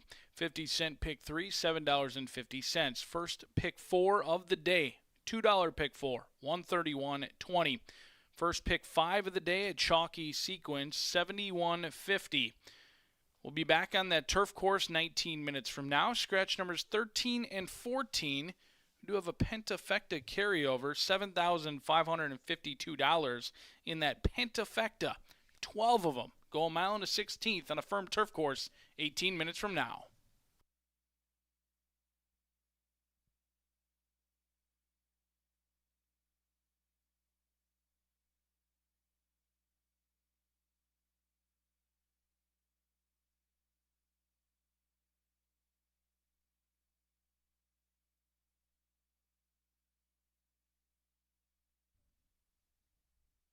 They are off and running, and La Orgullosa at 4-5 breaks alertly, as does Pounds in Town. Going to hold that rail position.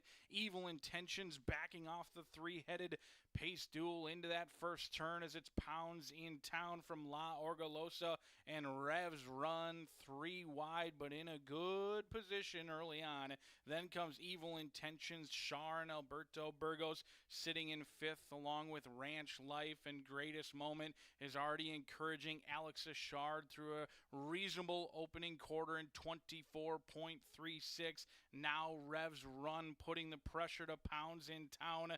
La Orgullosa and Fernando de la Cruz in between those two as Evil Intentions sits in 4th. Outside of that comes Ranch Life. Inside is Char moving into it with the purple sleeves and the pink helmet cover through a half in 48.63. Pounds in Town now has to deal with La Orgullosa. Revs Run at 7-1 is being encouraged by Sammy Bermudez to keep pace. Rodney Prescott and Evil Intentions looking to swing into it 4 wide under encouragement, but trying to get on terms. Char is losing ground, still nothing from Greatest Moment, and Ranch Life is dropped completely out of it. La Orgullosa pokes that head in front, but has to deal with Evil Intentions. Revs Run still battling on, as is Pounds in Town. La Orgullosa finding more at the 8th pole. La Orgullosa looking to go clear. Revs Run is just kind of hanging around as La Orgullosa is battling down deep. La Orgullosa gets the second win in a row for Fernando de la Cruz in 144.3.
Back on the turf course we go as we're 9 minutes away from race number 6, a mile and a 16th in here. Full starting gate of 12 will be popping to go on their 2-turn journey in here, kicking off that Pentafecta carryover.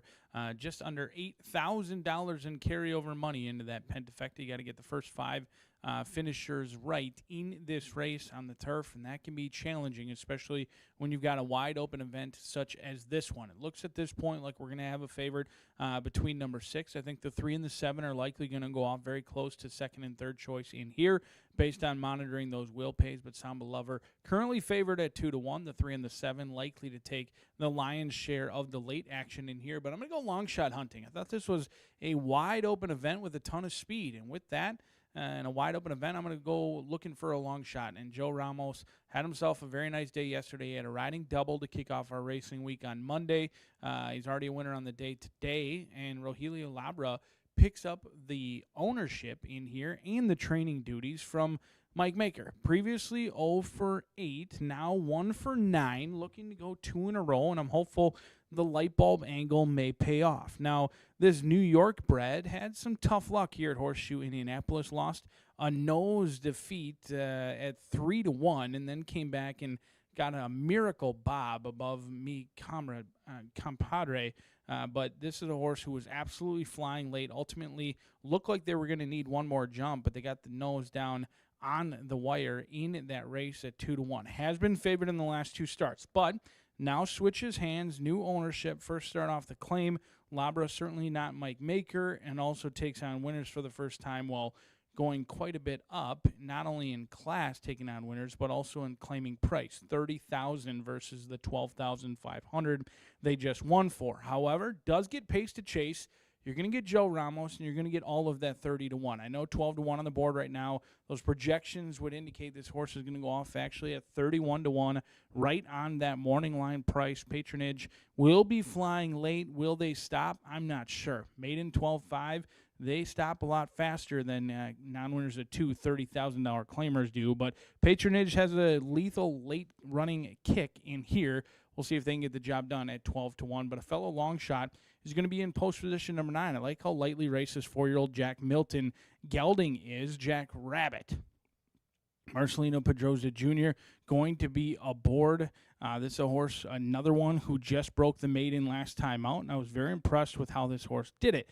Had faced tougher foes at Ellis Park, going a mile and a 16th, a mile and an 8th. They cut back a furlong. They got a ton of class relief in here, and that turn of foot was legitimate. They closed rapidly in that race. They went from 6th to 1st in the blink of an eye. Now, I am not overlooking the class jump. Again, 2 of my top selections are taking on winners for the first time. However, both are lightly raised, could be a light bulb angle, and sometimes there's just horses for courses. And Jack Rabbit absolutely flourished on our turf course just a month ago here to get the maiden-breaking score for Brian Williamson. Mitch Murrell may be aboard another horse, but Marcelino Pedroza Jr. rides our turf course better than most. 21-1, disrespected on the board right now as Jack Rabbit and Patronage look to go back-to-back, but 2 horses you might want to consider in the Pentafecta.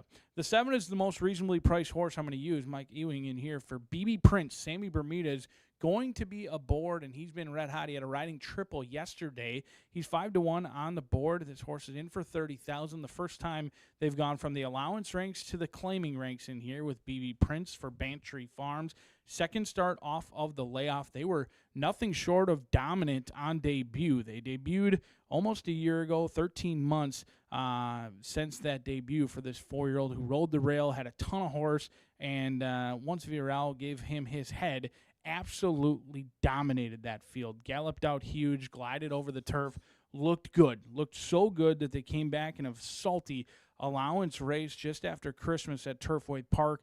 Never really picked up their feet, and then they have one start here September 10th. Obviously, things have gone amiss. It hasn't gone as planned after a huge debut at 52-1. Hopefully, they made a ton of money on that 52-1 because since then, the wheels have fallen off. 8th and 7th, but I'm hopeful they can get back to what they showed here at Horseshoe Indianapolis. Second start off the layoff. They exit a real race. Real Fast is a nice one, as is the third-place runner, Baltimore Heart. Certainly makes a ton of sense in here. I like that this horse is finally getting an opportunity to string along 2 races in a row and I'm sure the trainer does as well. He wins at 20% off of a brief freshening like this. We'll see if it works out for BB Prince. But it's pentafecta time. 12 of them set to go a mile and a 16th on our turf course in here. That pentafecta, it's a 10-cent play spread out. You got to get the first 5 finishers right, and it'll be worth your while with money already in the pool and a great betting opportunity in here. Samba Lover, your lukewarm favorite at 5-2. We'll see how it shakes out as Samba Lover looking to give Evan Roman win number 996, 4 minutes away from the 6th.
Field making their way onto the turf course.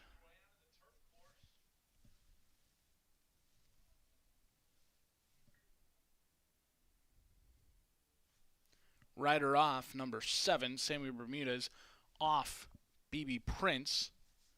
Be loaded riderless, where Sammy will reunite.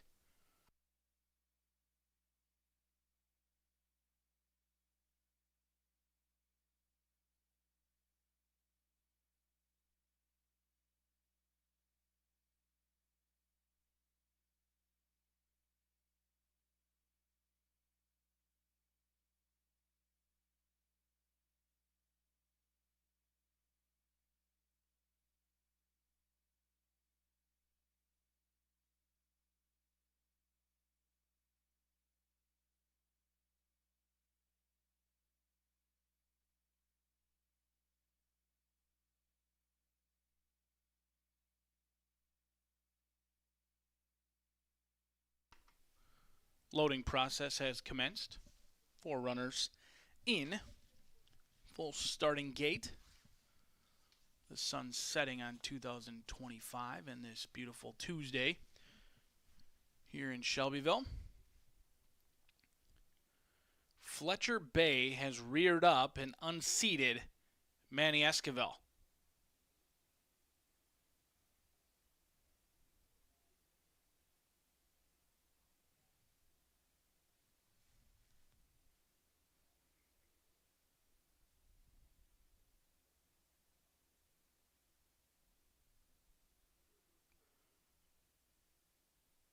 Manny getting back aboard Fletcher Bay. Loading process continues. Sammy Bermudez aboard BB Prince. Waiting on Samba Lover. And to the outside, Special Justice.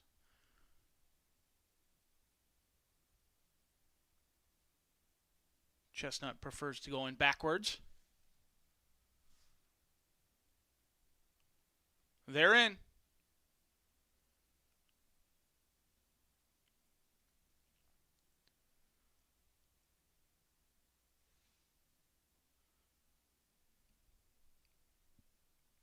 Starter set.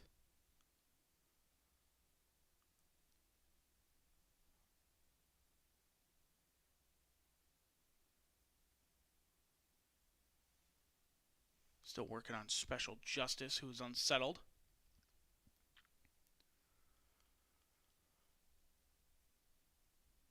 They are off and running as Ratchman broke inward from that inside post, but breaking quickly was Fletcher Bay, but not nearly as quick as Bet on Burt, who's awfully quick, along with Fletcher Bay. Down inside of those is Finn McSorley and Ratchman, the gray, holding that rail position. They're setting a rapid pace under the wire for the first time. It's Ratchman from Finn McSorley as Bet on Burt now takes off that pace. Fletcher Bay at 6-1 is 3 wide. Hung out is further than that is BB Prince through an opening quarter in 22.67. Evan Roman has his hands full with Samba Lover, who is rank and headstrong right now at 7-2, being restrained to 7th. Then comes Sharp Strike. After that comes BB Prince. Jack Rabbit in the 2-path. Well behind is the Indiana bred Bout Tree 50, and Patronage can see them all through a contested opening quarter in 46.59. Ratchman wanted the lead, and he's got the lead by a length from Finn McSorley. Fletcher Bay is in tightly. Outside of that comes Special Justice. Then comes Bet on Burt, who just had to take back. Sharp Strike is running into it coyly as Fernando looks for 3 in a row. Samba Lover has momentum, but is going to need some run to race. And then comes Patronage, who's looking to go from last to first. That's it for Ratchman, as now Are You Looking for Gray is trying to straighten up. And then it's Special Justice to the outside. Finn McSorley battling on. Special Justice opening up late. Samba Lover got room, but it was too late as Special Justice comes home to score from Samba Lover and BB Prince.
12.6734 for Pentafecta players and 141.79.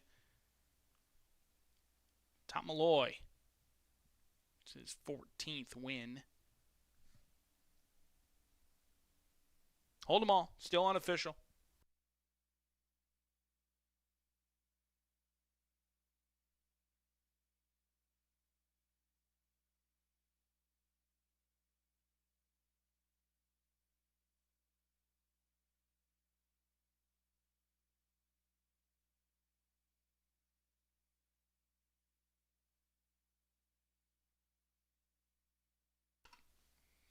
Entering the winner's circle, the victorious Special Justice. 4-year-old chestnut by Justify out of Heaven's Pulpit. Bred in Kentucky by Warhorse Place. Owned by Sean McCarthy and Jerome Heights. Trained to victory by Tom Malloy. Danny Sheehy rides Special Justice to a 15-20 payout in race number 6, which is now official. $1 exacta, 47.10, 50-cent trifecta, 128.25, 10-cent superfecta, 106.95. That 10-cent pentafecta, $1,031.65. $1 double, 6.12, returns 37.70. 50-cent pick 3, 21.20. We'll be back on the fast main track for the remainder of the card. Your final pick 3 opportunity presents itself 18 minutes from now. Scratch number 4. Man of Quality.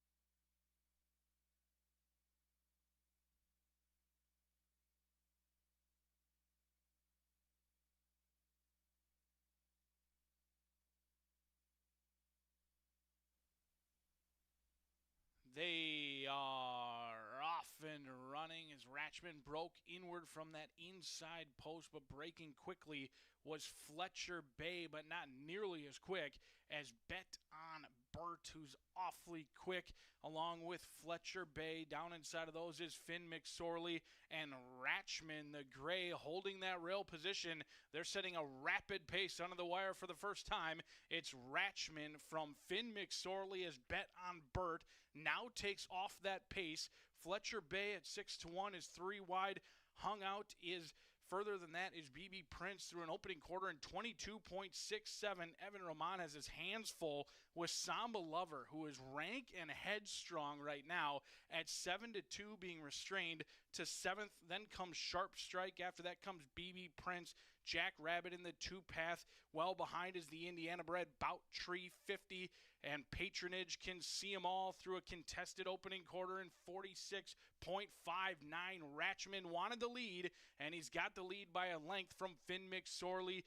Fletcher Bay is in tightly. Outside of that comes Special Justice. Then comes Bet on Burt, who just had to take back. Sharp Strike is running into it. Coyly as Fernando looks for 3 in a row. Samba Lover has momentum, but is going to need some run to race. And then comes Patronage, who's looking to go from last to first. That's it for Ratchman, as now Are You Looking for Gray is trying to straighten up. And then it's Special Justice to the outside. Finn McSorley battling on. Special Justice opening up late. Samba Lover got room, but it was too late as Special Justice comes home to score from Samba Lover and BB Prince.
Back down here in the paddock, now 9 minutes away from race number 7 as Danny Sheehy comes home to score. 15-20 on top with Special Justice.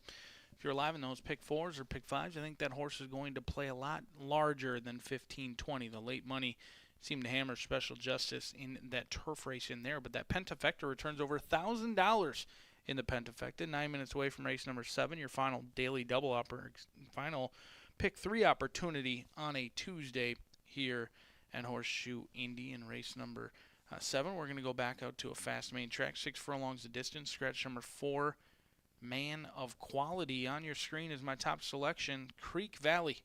Turf to dirt in play, cutting back, should be plenty fit for Larry Goodwin, homebred in here. 4-year-old gelding by Skylord goes out for Aaron West, who's having himself a very nice meet. He gets Fernando de la Cruz, our leading rider, looking for a riding hat trick. Even money on the board. Skinny right now in the win pools. Projected to go off at 2-1. I don't think this horse will be anywhere near even money. It's been a consistent sort. 9 for 19 in the trifecta. Over $100,000 in earnings for this homebred, who's a half to gray streak. And they tried the turf, and I don't blame them for trying the turf. In fact, Gray Streak won 4 times on the turf, banked over $129,000. Creek Valley cuts back in distance, gets back to a sprinting distance in which all 3 victories have come. In fact, they're over 50% in the exacta sprinting, going 6 furlongs in here. They last were seen sprinting on the main track under the lights on Silks and Roses night, in which they came home to score at 5-1. Before that, a back-to-back winner at odds on, beating Justice one more time, a 4-length win. Likes to do his best running on the front end, has early speed, but in this big field, he's going to have others with him. Thankfully, he's drawn to the outside. I think Creek Valley is the one to catch to cash in here at even money. The 12 is Neon Leon. Should get a great setup in here. Joe Ramos trying to keep pace with Fernando de la Cruz. 3-1. Your clear second choice. The algorithms over at DRF have this one going off as your clear 5-2 shot for Tiana Richardville. This horse comes in off of a good second-place finish. Fernando de la Cruz did opt elsewhere in here. He picked up Creek Valley. Plenty capable reinsman Joe Ramos is going to be aboard, and that's a good sign for Tiana Richardville because the last time Joe was aboard, they won June 10th. It was a very nice winning effort in which they won that night on the lead, going to the lead and never looking back. They also won with Fernando on September 3rd.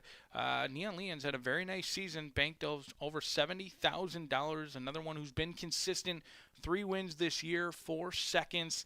Doesn't need the lead, can certainly go to the lead. I think with post position number 12, they're likely going to look to sit just off Creek Valley in here.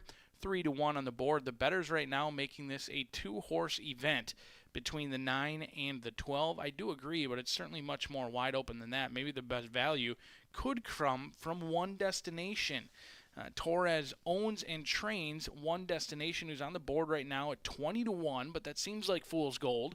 This horse is projected to go off at 10-1, much closer than that 6-1 morning line. While Torres isn't necessarily a win machine by any means here at Horseshoe Indianapolis. He's 1 for 23 here at Horseshoe Indy. It hasn't always been good luck when Torres has a starter here at Horseshoe Indy. However, ironically, that lone win came 22 starts ago, back in 2023, with no other than Manny Esquivel.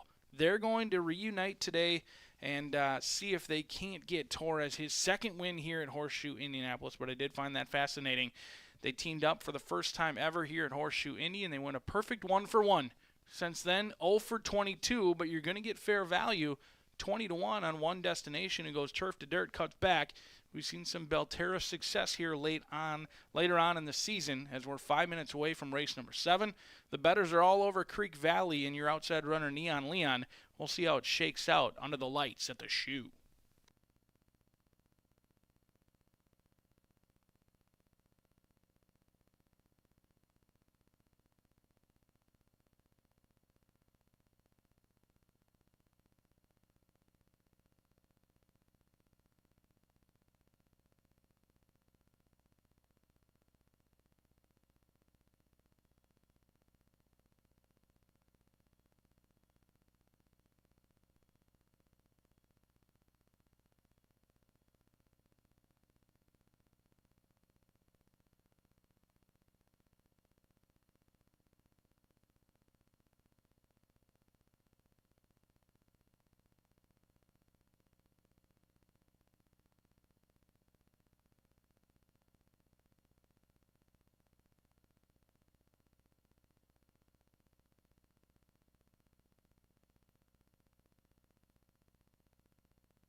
Horses are on the track for race 7. Scratch the 4, Man of Quality.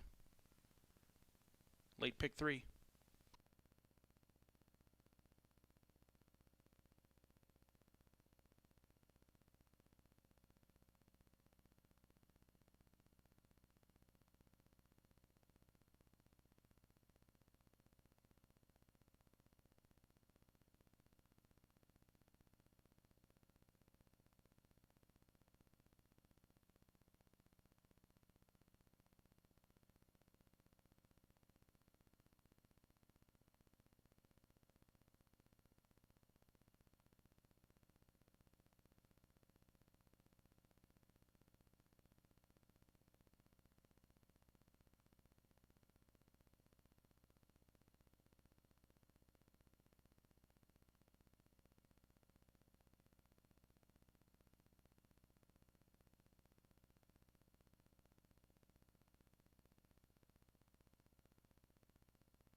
Field approaching the starting gate for the 7th.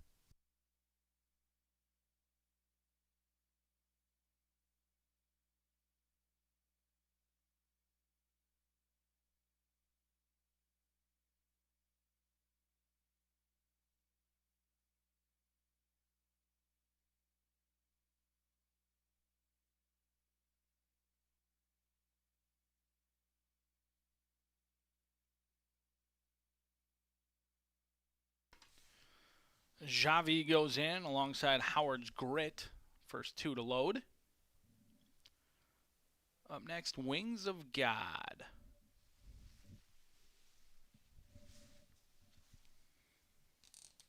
More Success has gone in.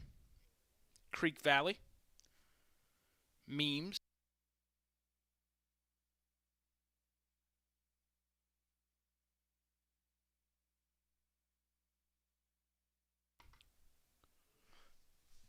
One Destination. Woods Point. Rainer Arietta. El Sargento.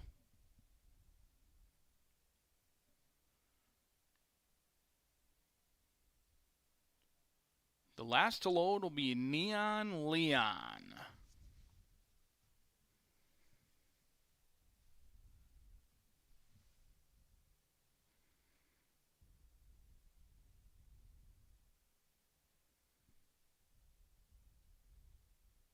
And they're off at Horseshoe Indianapolis, bobbling at the start.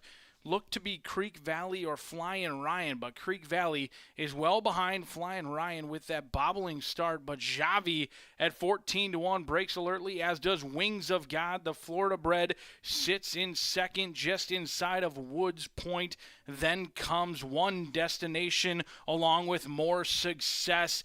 Neon Leon is on the wide side, but rounding into fifth. Then after Neon Leon comes a recovering Creek Valley. Looking to roll into it is El Sargento. Flying Ryan's under an all-out drive, and not today for Howard's Grit. An opening quarter in 22.13. Javi has company on the front end. More Success at 17-1. Puts that nose in front. Woods Point in between horses needs to do better than that. That's it for Wings of God. Neon Leon at 3-1 is looking to wear down these front runners, but More Success has a kick. More Success holding on to this lead tenaciously as Neon Leon is trying to get this one on the wire, but More Success is digging down deep, and More Success at 17-1 in the seventh.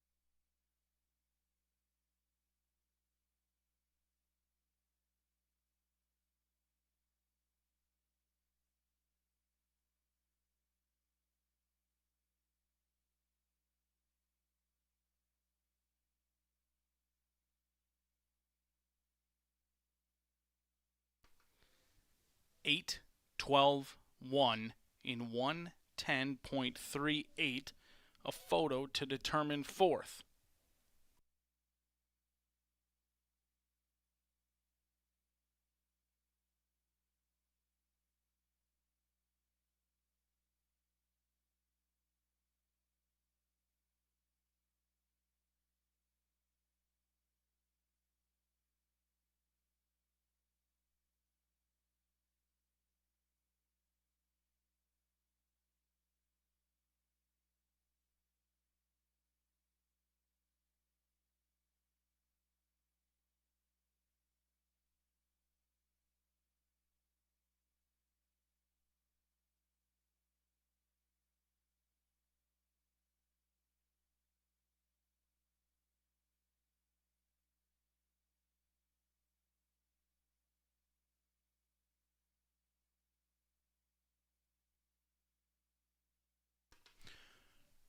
Photo sign's been removed. 8, 12, 1, 9, and 2 rounds out the 10-cent grand high five.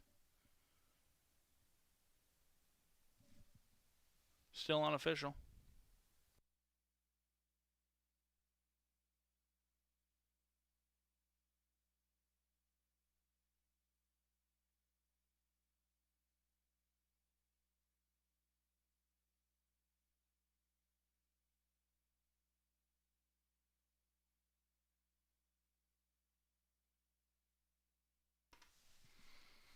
It's a riding double for Santos Sanger as more success 3-year-old Chestnut Gelding into the winner's circle by More Spirit out of Score 4, bred in Kentucky by University of Kentucky, owned by Juan de la Cruz, trained by Rogelio Labra.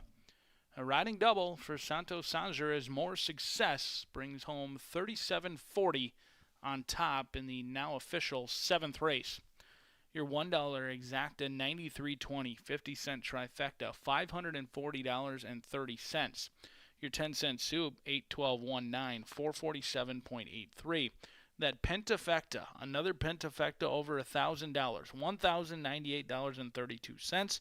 Your $1 double 12.8 240. 50-cent pick 3 243. Our final thoroughbred event of Tuesday, Election Day here at Horseshoe Indy, brings a field of 6 set to go 6 furlong. Scratch number 4, Metallic Man, and number 6, Reflex. They'll be at the post 19 minutes from now.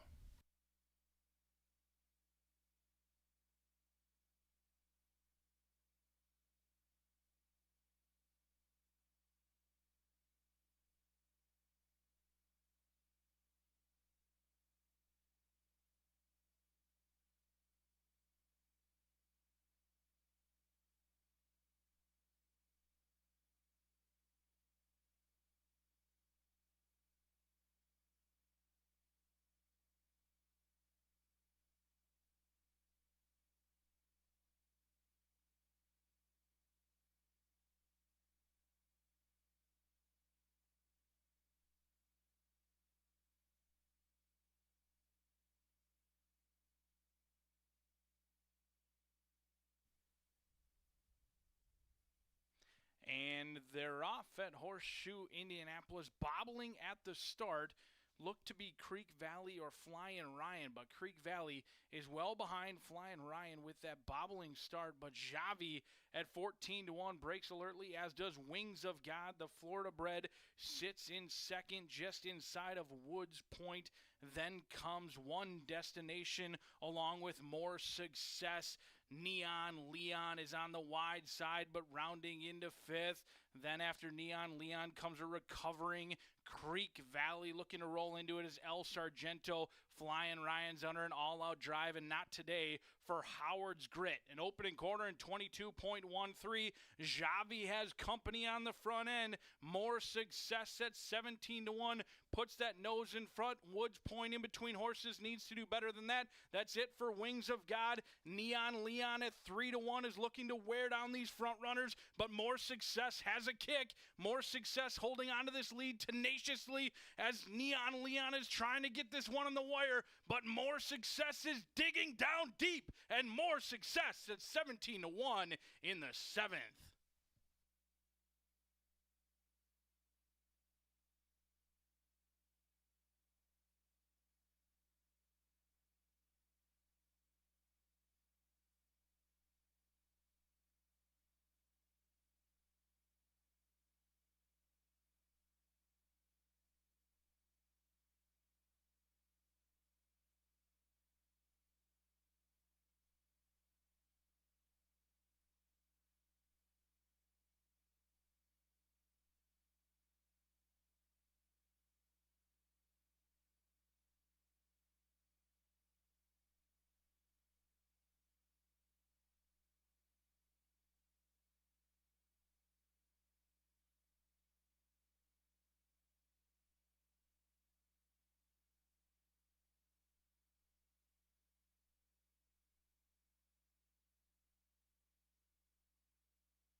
We did have a claim out of race number 7. Wings of God, number 2, was picked up by new owner-trainer Joe Davis. Joe Davis picks up Wings of God.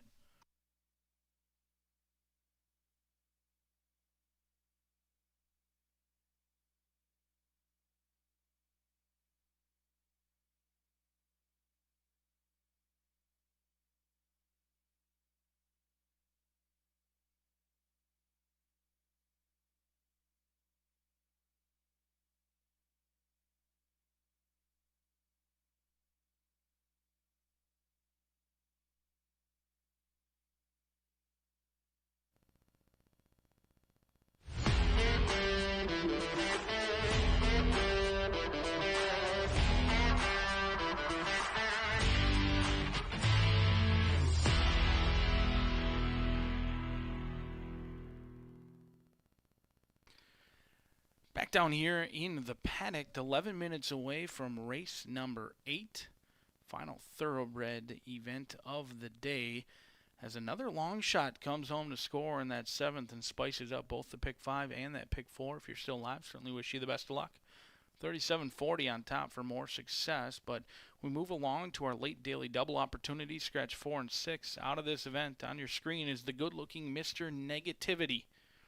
Currently your clear second choice, but projected to go off at 4 to 5 in here. Joe Ramos looking for a win. His first win on the day would come aboard Mr. Negativity for Randy Klopp in here. 20% is the Klopp gang this season. They're having themselves an awesome meet. They picked up win number 60 yesterday, a 4-time winner from 22 starts. Only one win this year, but has been knocking on the door at this level, has even faced open competition, lost to Lord Majesty against some Kentucky breds, also got a win against open competition in which they broke Sharp Never Look Back on June 18th.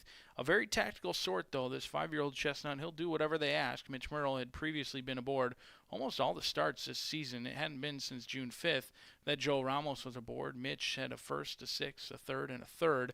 And ironically, we had a pick 4 carryover today, and the last time Mr. Negativity was seen was a day that we had both a pick 4 and pick 5 carryover. Unless it was for some elite handicapping, we likely would have had a pick 5 carryover as well. Both our pick 5s yesterday paid over $75,000, but Mr. Negativity comes in off of a race in which he wasn't bet very heavily. Is My Business and Zappin' It did take the lion's share of the money. They were in a good spot, kind of loomed large, just couldn't get on even terms with Zappin' It, who did run away and hide.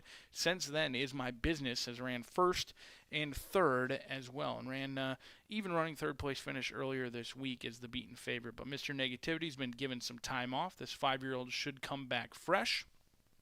Has one workout since that last September 5th race, his second best out of 25, going 3 furlongs. But Joe and Randy, bet against them at your own peril. 8 to 5 right now. Your clear second choice behind Dioro's Wish, who's getting hammered in the win pool early on in this race.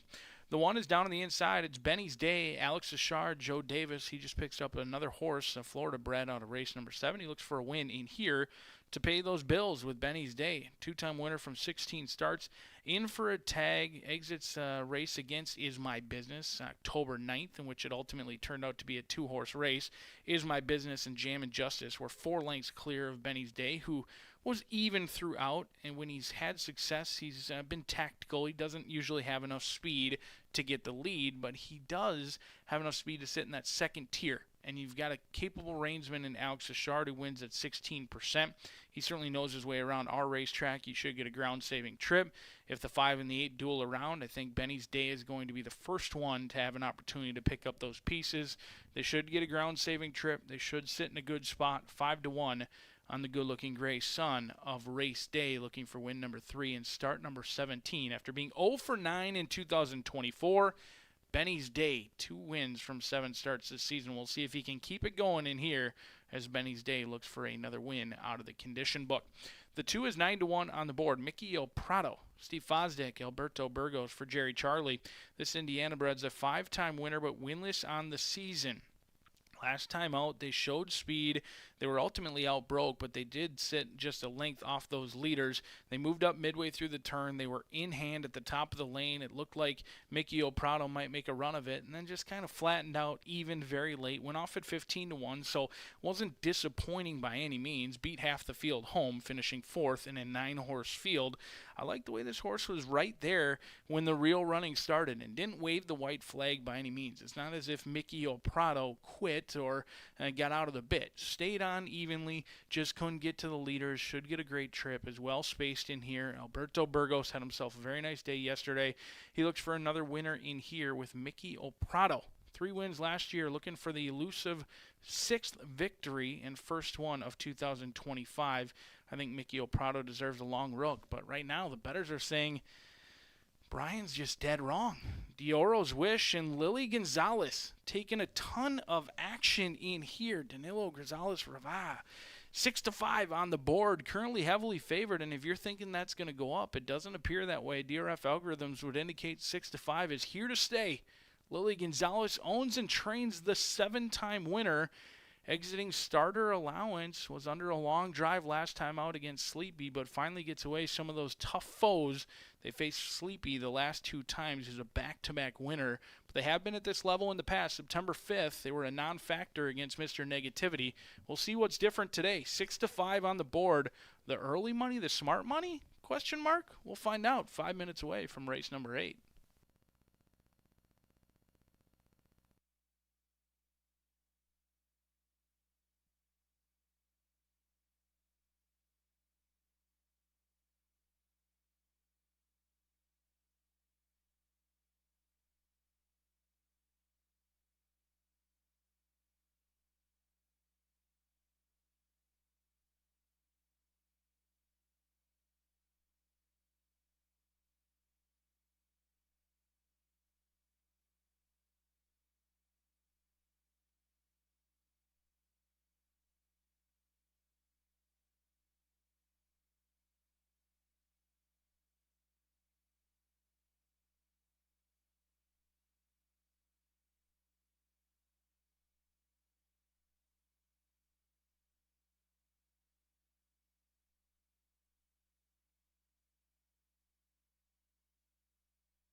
Field approaching the starting gate.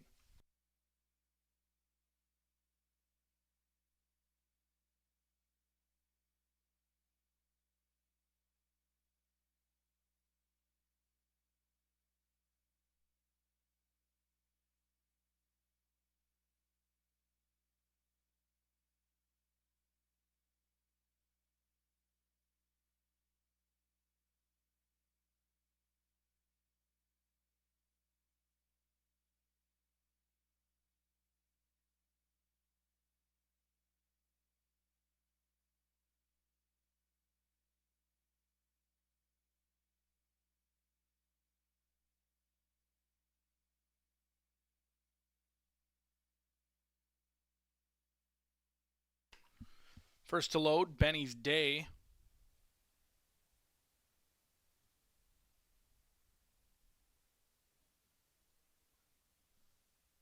Mickey O'Prado goes in like a champ. Parker, 10-1. Up next, Dioro's Wish for Lily Gonzalez. Waiting on Binge and Mr. Negativity, and we'll be set for a start.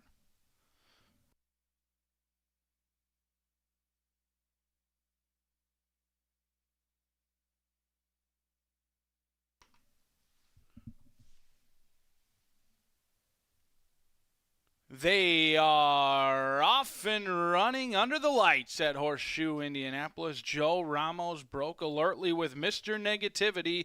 Binge is going to go with that one. Benny's Day is good to go for Alex Achard, holding that rail position. Then in fourth comes Mickey O'Prado as Dioro's Wish is in fifth, 3 wide. Parker is detached from this group early on as Parker is 6 lengths behind the top 5 as a opening quarter in 22.25. Mr. Negativity wanted the lead and got the lead, but they're going to be pressed by Mickey O'Prado at 17-1. Binge is dropping out of it at 15-1. Dioro's Wish at 3-5 is being ridden along. Mr. Negativity is battling with Mickey O'Prado. Dioro's Wish at 3-5, yet to be asked the real question. Benny's Day, the gray, is going to try and save ground down on the inside. Dioro's Wish in deep water. Mr. Negativity is finding Mickey O'Prado trying to wear down that one. Now Dioro's Wish is coming, but Mr. Negativity got the jump, and it's Mr. Negativity coming home to score. Mr. Negativity from Dioro's Wish, who settles for second from Mickey O'Prado as Benny's Day rounds out the soup.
Eight five two one in 110.81.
Race 8 is official. Into the winner's circle, Mr. Negativity aboard Joe Ramos, 5-year-old chestnut gelding by Congrats out of Half a Glance. Bred in Indiana by Mr. William Nix. Owned by Speece Stables, Roger Speece and Randy Klopp. Trained to victory by our leading trainer, Randy Klopp. Mr. Negativity gets his second winner of the season, 5th in his career.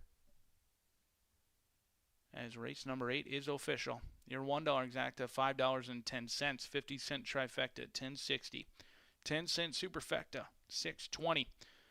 $1 double, 8, 65.50. 50-cent pick 3, $351.40. Your Itoba pick 4, $2 pick 4 payout, $4,474.40.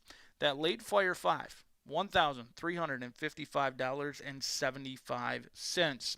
We've got quarter horse action coming up. Take advantage of Martha Clausen's excellent win rate. I swear, she's winning about 50%.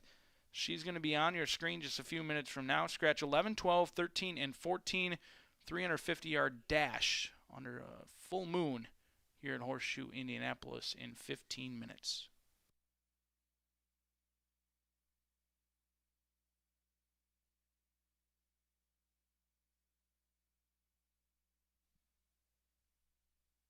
They are off and running under the lights at Horseshoe Indianapolis. Joe Ramos broke alertly with Mr. Negativity.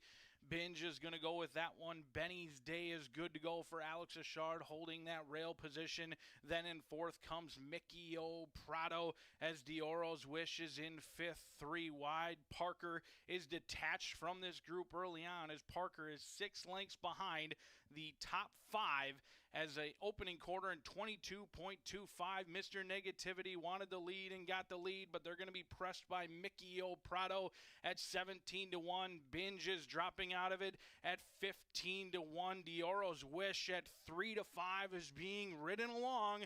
Mr. Negativity is battling with Mickey O. Prado. Dioro's Wish at 3-5. Yet to be asked the real question. Benny's Day, the gray, is going to try and save ground down on the inside. Dioro's Wish in deep water. Mr. Negativity is finding Mickey O. Prado trying to wear down that one. Now Dioro's Wish is coming, but Mr. Negativity got the jump, and it's Mr. Negativity coming home to score. Mr. Negativity from Dioro's Wish, who settles for second from Mickey O. Prado as Benny.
Well, another picture-perfect day at Horseshoe Indianapolis. This time of year is so beautiful with the trees changing color, but then you have this nice, cool, clear day. It's just pretty much amazing. Hope you've enjoyed the thoroughbred action, but we're getting ready to close out the card with a really nice quarter horse sprint. Purse of $18,500 for 3-year-olds and up who have never won 2 races. Now, of course, also eligibles are so prominent as we close out the year at Horseshoe Indy, but they're all scratched today. We just have a full field of 10 competing at the distance of 350 yards. Super competitive field. So let's go right to the paddock, take a look at a few of my top choices. And I'm going to begin with number 9, and that's Flying Cowgirl, who's going to make her 5th start of the season for leading quarter horse conditioner Tim Eggleston. Off a very impressive maiden-breaking effort. I watched that and I was really kind of blown away by how, the Flying Cowboy 1, 2, 3s are so speedy. They fly. I've always said that, and I think that's exactly what she did on September 5th. Obviously, Flying Cowboy 1, 2, 3 out of an FDD Dynasty mare, so very successful, very, nice pedigree, and then you've got Tim Eggleston and Eduardo Diaz. She was purchased at the Heritage Place yearling sale for $77,000. So obviously that type of pedigree gets a lot of attention. And the big question when you have a maiden breaker that goes up to allowance level is, will they need a race? And it's been interesting this season. We've had several that have taken a race or two to get accustomed to that level, and others that have popped right up there. I think she's in the latter category. That's my feeling. Anyway, that's my top choice, number 9, Flying Cowboy. All right, let's go next to the horse on the outside, and that's number 10, Fine Dynasty, also by FDD Dynasty, as you can hear by the name. Fared well in both starts here this season after beginning his career, he's a gelding on the Oklahoma circuit. I mean, we've seen him run previously at Remington Park, Fair Meadows at Tulsa, and then Will Rogers Downs. All those Oklahoma tracks, they've got a lot of racing opportunities down there. And generally speaking, the horses that come from Oklahoma transition very well to our surface here at Horseshoe Indianapolis. James Goodnight trains this gelding, and we haven't seen quantities of the Goodnight runners, but the ones that have come in have done very, very well.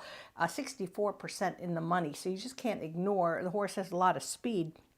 He completed the Exacta in his allowance race on September 30th pretty handily, and the rider was German Rodriguez, our infamous trainer / rider, does it all, and he's got the return call today. So Fine Dynasty certainly worthy of a long look in this field. We'll go next to number 2, and that's Disco Lady. I think she's really a nice one as well. She faced a highly competitive group in the 34,000 Paul Martin Overnight Stakes. That was on August 5th. Ricardo Martinez is going to saddle this filly by Tempting Dash. She's run second by a nose in 2 allowance races this season. So how close can you be to moving right up at that level and getting the win? Pretty close, in my opinion, especially because she's ridden by Martin Munoz, and he rides really well for several horsemen, but definitely for Ricardo Martinez. Clean stretch run, that's all she's going to need, I think, to get competitive with my other 2 choices that I've talked about so far. And then we'll talk about a horse that had some pretty bad luck in her last start, and that's number 1, Play Fair. She was declared a non-starter and unfortunately was in the QHRAI Derby trial on October 2nd. She reared up and just never got out of the gate. So that's unfortunate, and stewards ruled her a non-starter. Tough for trainer Tony Cunningham and the connections, because every time you're in a trial, you want to go ahead and get one of the 10 fastest qualifying times, and you can't do that if you don't get out of the gate. I'm not laughing. I'm empathetic for their plight. But this filly's going to break with a flipping halter. Perhaps that'll get her a little more focused, get her out of that gate swiftly under her regular rider, Danny Martinez. So 9, 10, 2, 1 for me. But if you're interested in going a little bit further in the exotics, we have their famous 10-cent quarter horse Pentafecta. Like yesterday, both Eggleston horses finished well in the money, and so if you're going to look for one more horse to go ahead and complete your exotic wager, I'd suggest number 7, Wildcat Lover. Very, very good, well-bred son of On the Wagon, and Rolando Pena has the call. He's done pretty well this meet, so it might be a worthy addition. All right, well, that's it for me. 9, 10, 2, 1 for my top selections. And please join us tomorrow and Thursday as we close out this week and then head into our final week of the 2025 live racing season at Horseshoe Indianapolis.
Quarter horses are out on the track to round out your Tuesday of racing. A 350-yard allowance dash.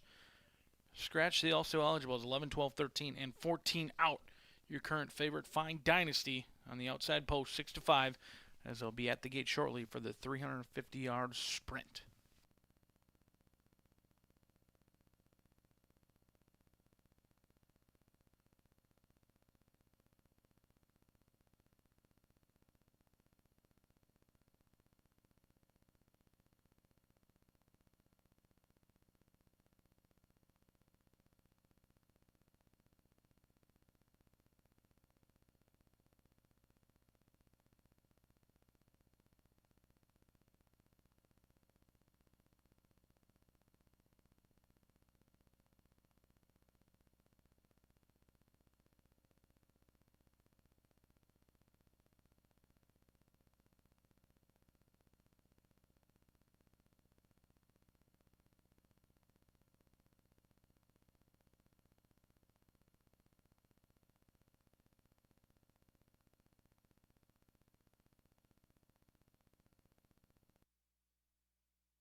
Fields at the gate. BP Cecil, the first to load.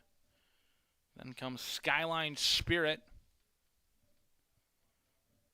Still favored Fine Dynasty. Your clear second choice is Disco Lady. A zooming by goes in.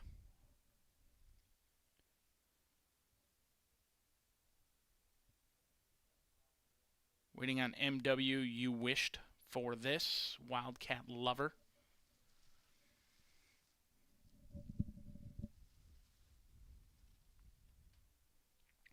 Fancy Demo, 3-year-old filly. By I'm a Fancy PYC. Flying Cowgirl. Selection of Martha Clausen. 9 to 2.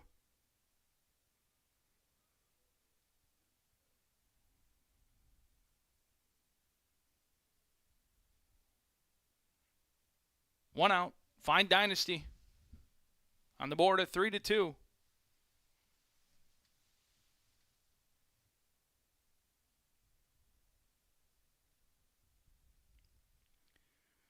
Fine Dynasty out alertly, as is Flying Girl, who caught a flyer out of the starting gate. Playfair down on the inside. Disco Lady picking up her feet, and it's Disco Ladies to throw away. Here comes Fancy Demo and Flying Girl. Flying Girl and Fancy Demo hit the line together.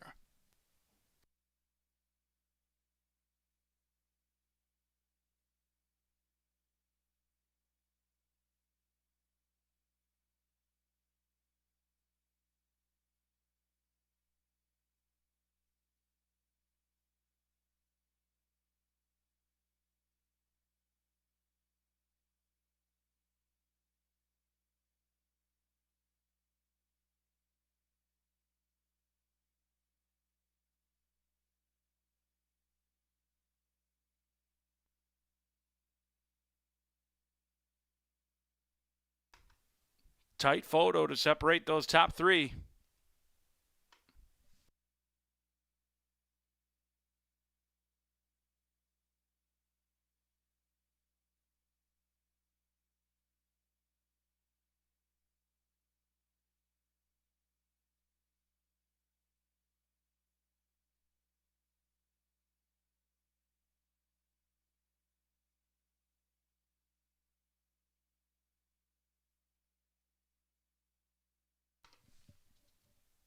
Give it to the 9. Flying Cowgirl. Up in the shadow of the wire. 9-8-2, 10-7. Wildcat Lover rounds out the pentafecta for the quarter horses. So waiting on the final time. 9-8-2, 10, and 7 in the 9th.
Entering the Murphy Trailer Sales Winner's Circle, it's Flying Cowgirl, 3-year-old brown filly by Flying Cowboy 123.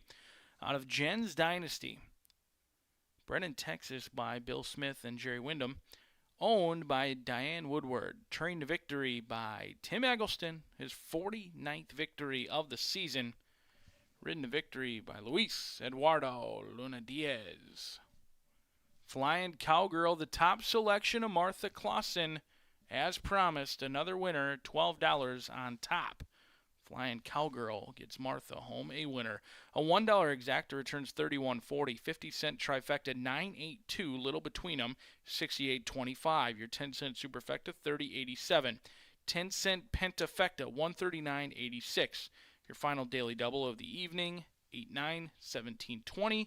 And final pick 3 of Tuesday, $2.96.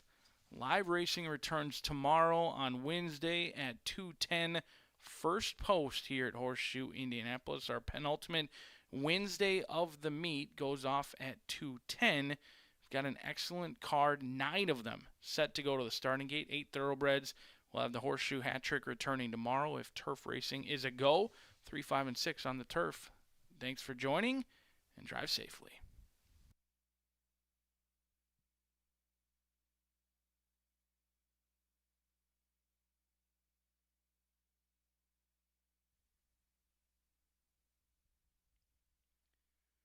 Fine Dynasty out alertly, as is Flying Girl, who caught a flyer out of the starting gate. Playfair down on the inside. Disco Lady picking up her feet, and it's Disco Ladies to throw away. Here comes Fancy Demo and Flying Girl. Flying Girl and Fancy Demo hit the line together.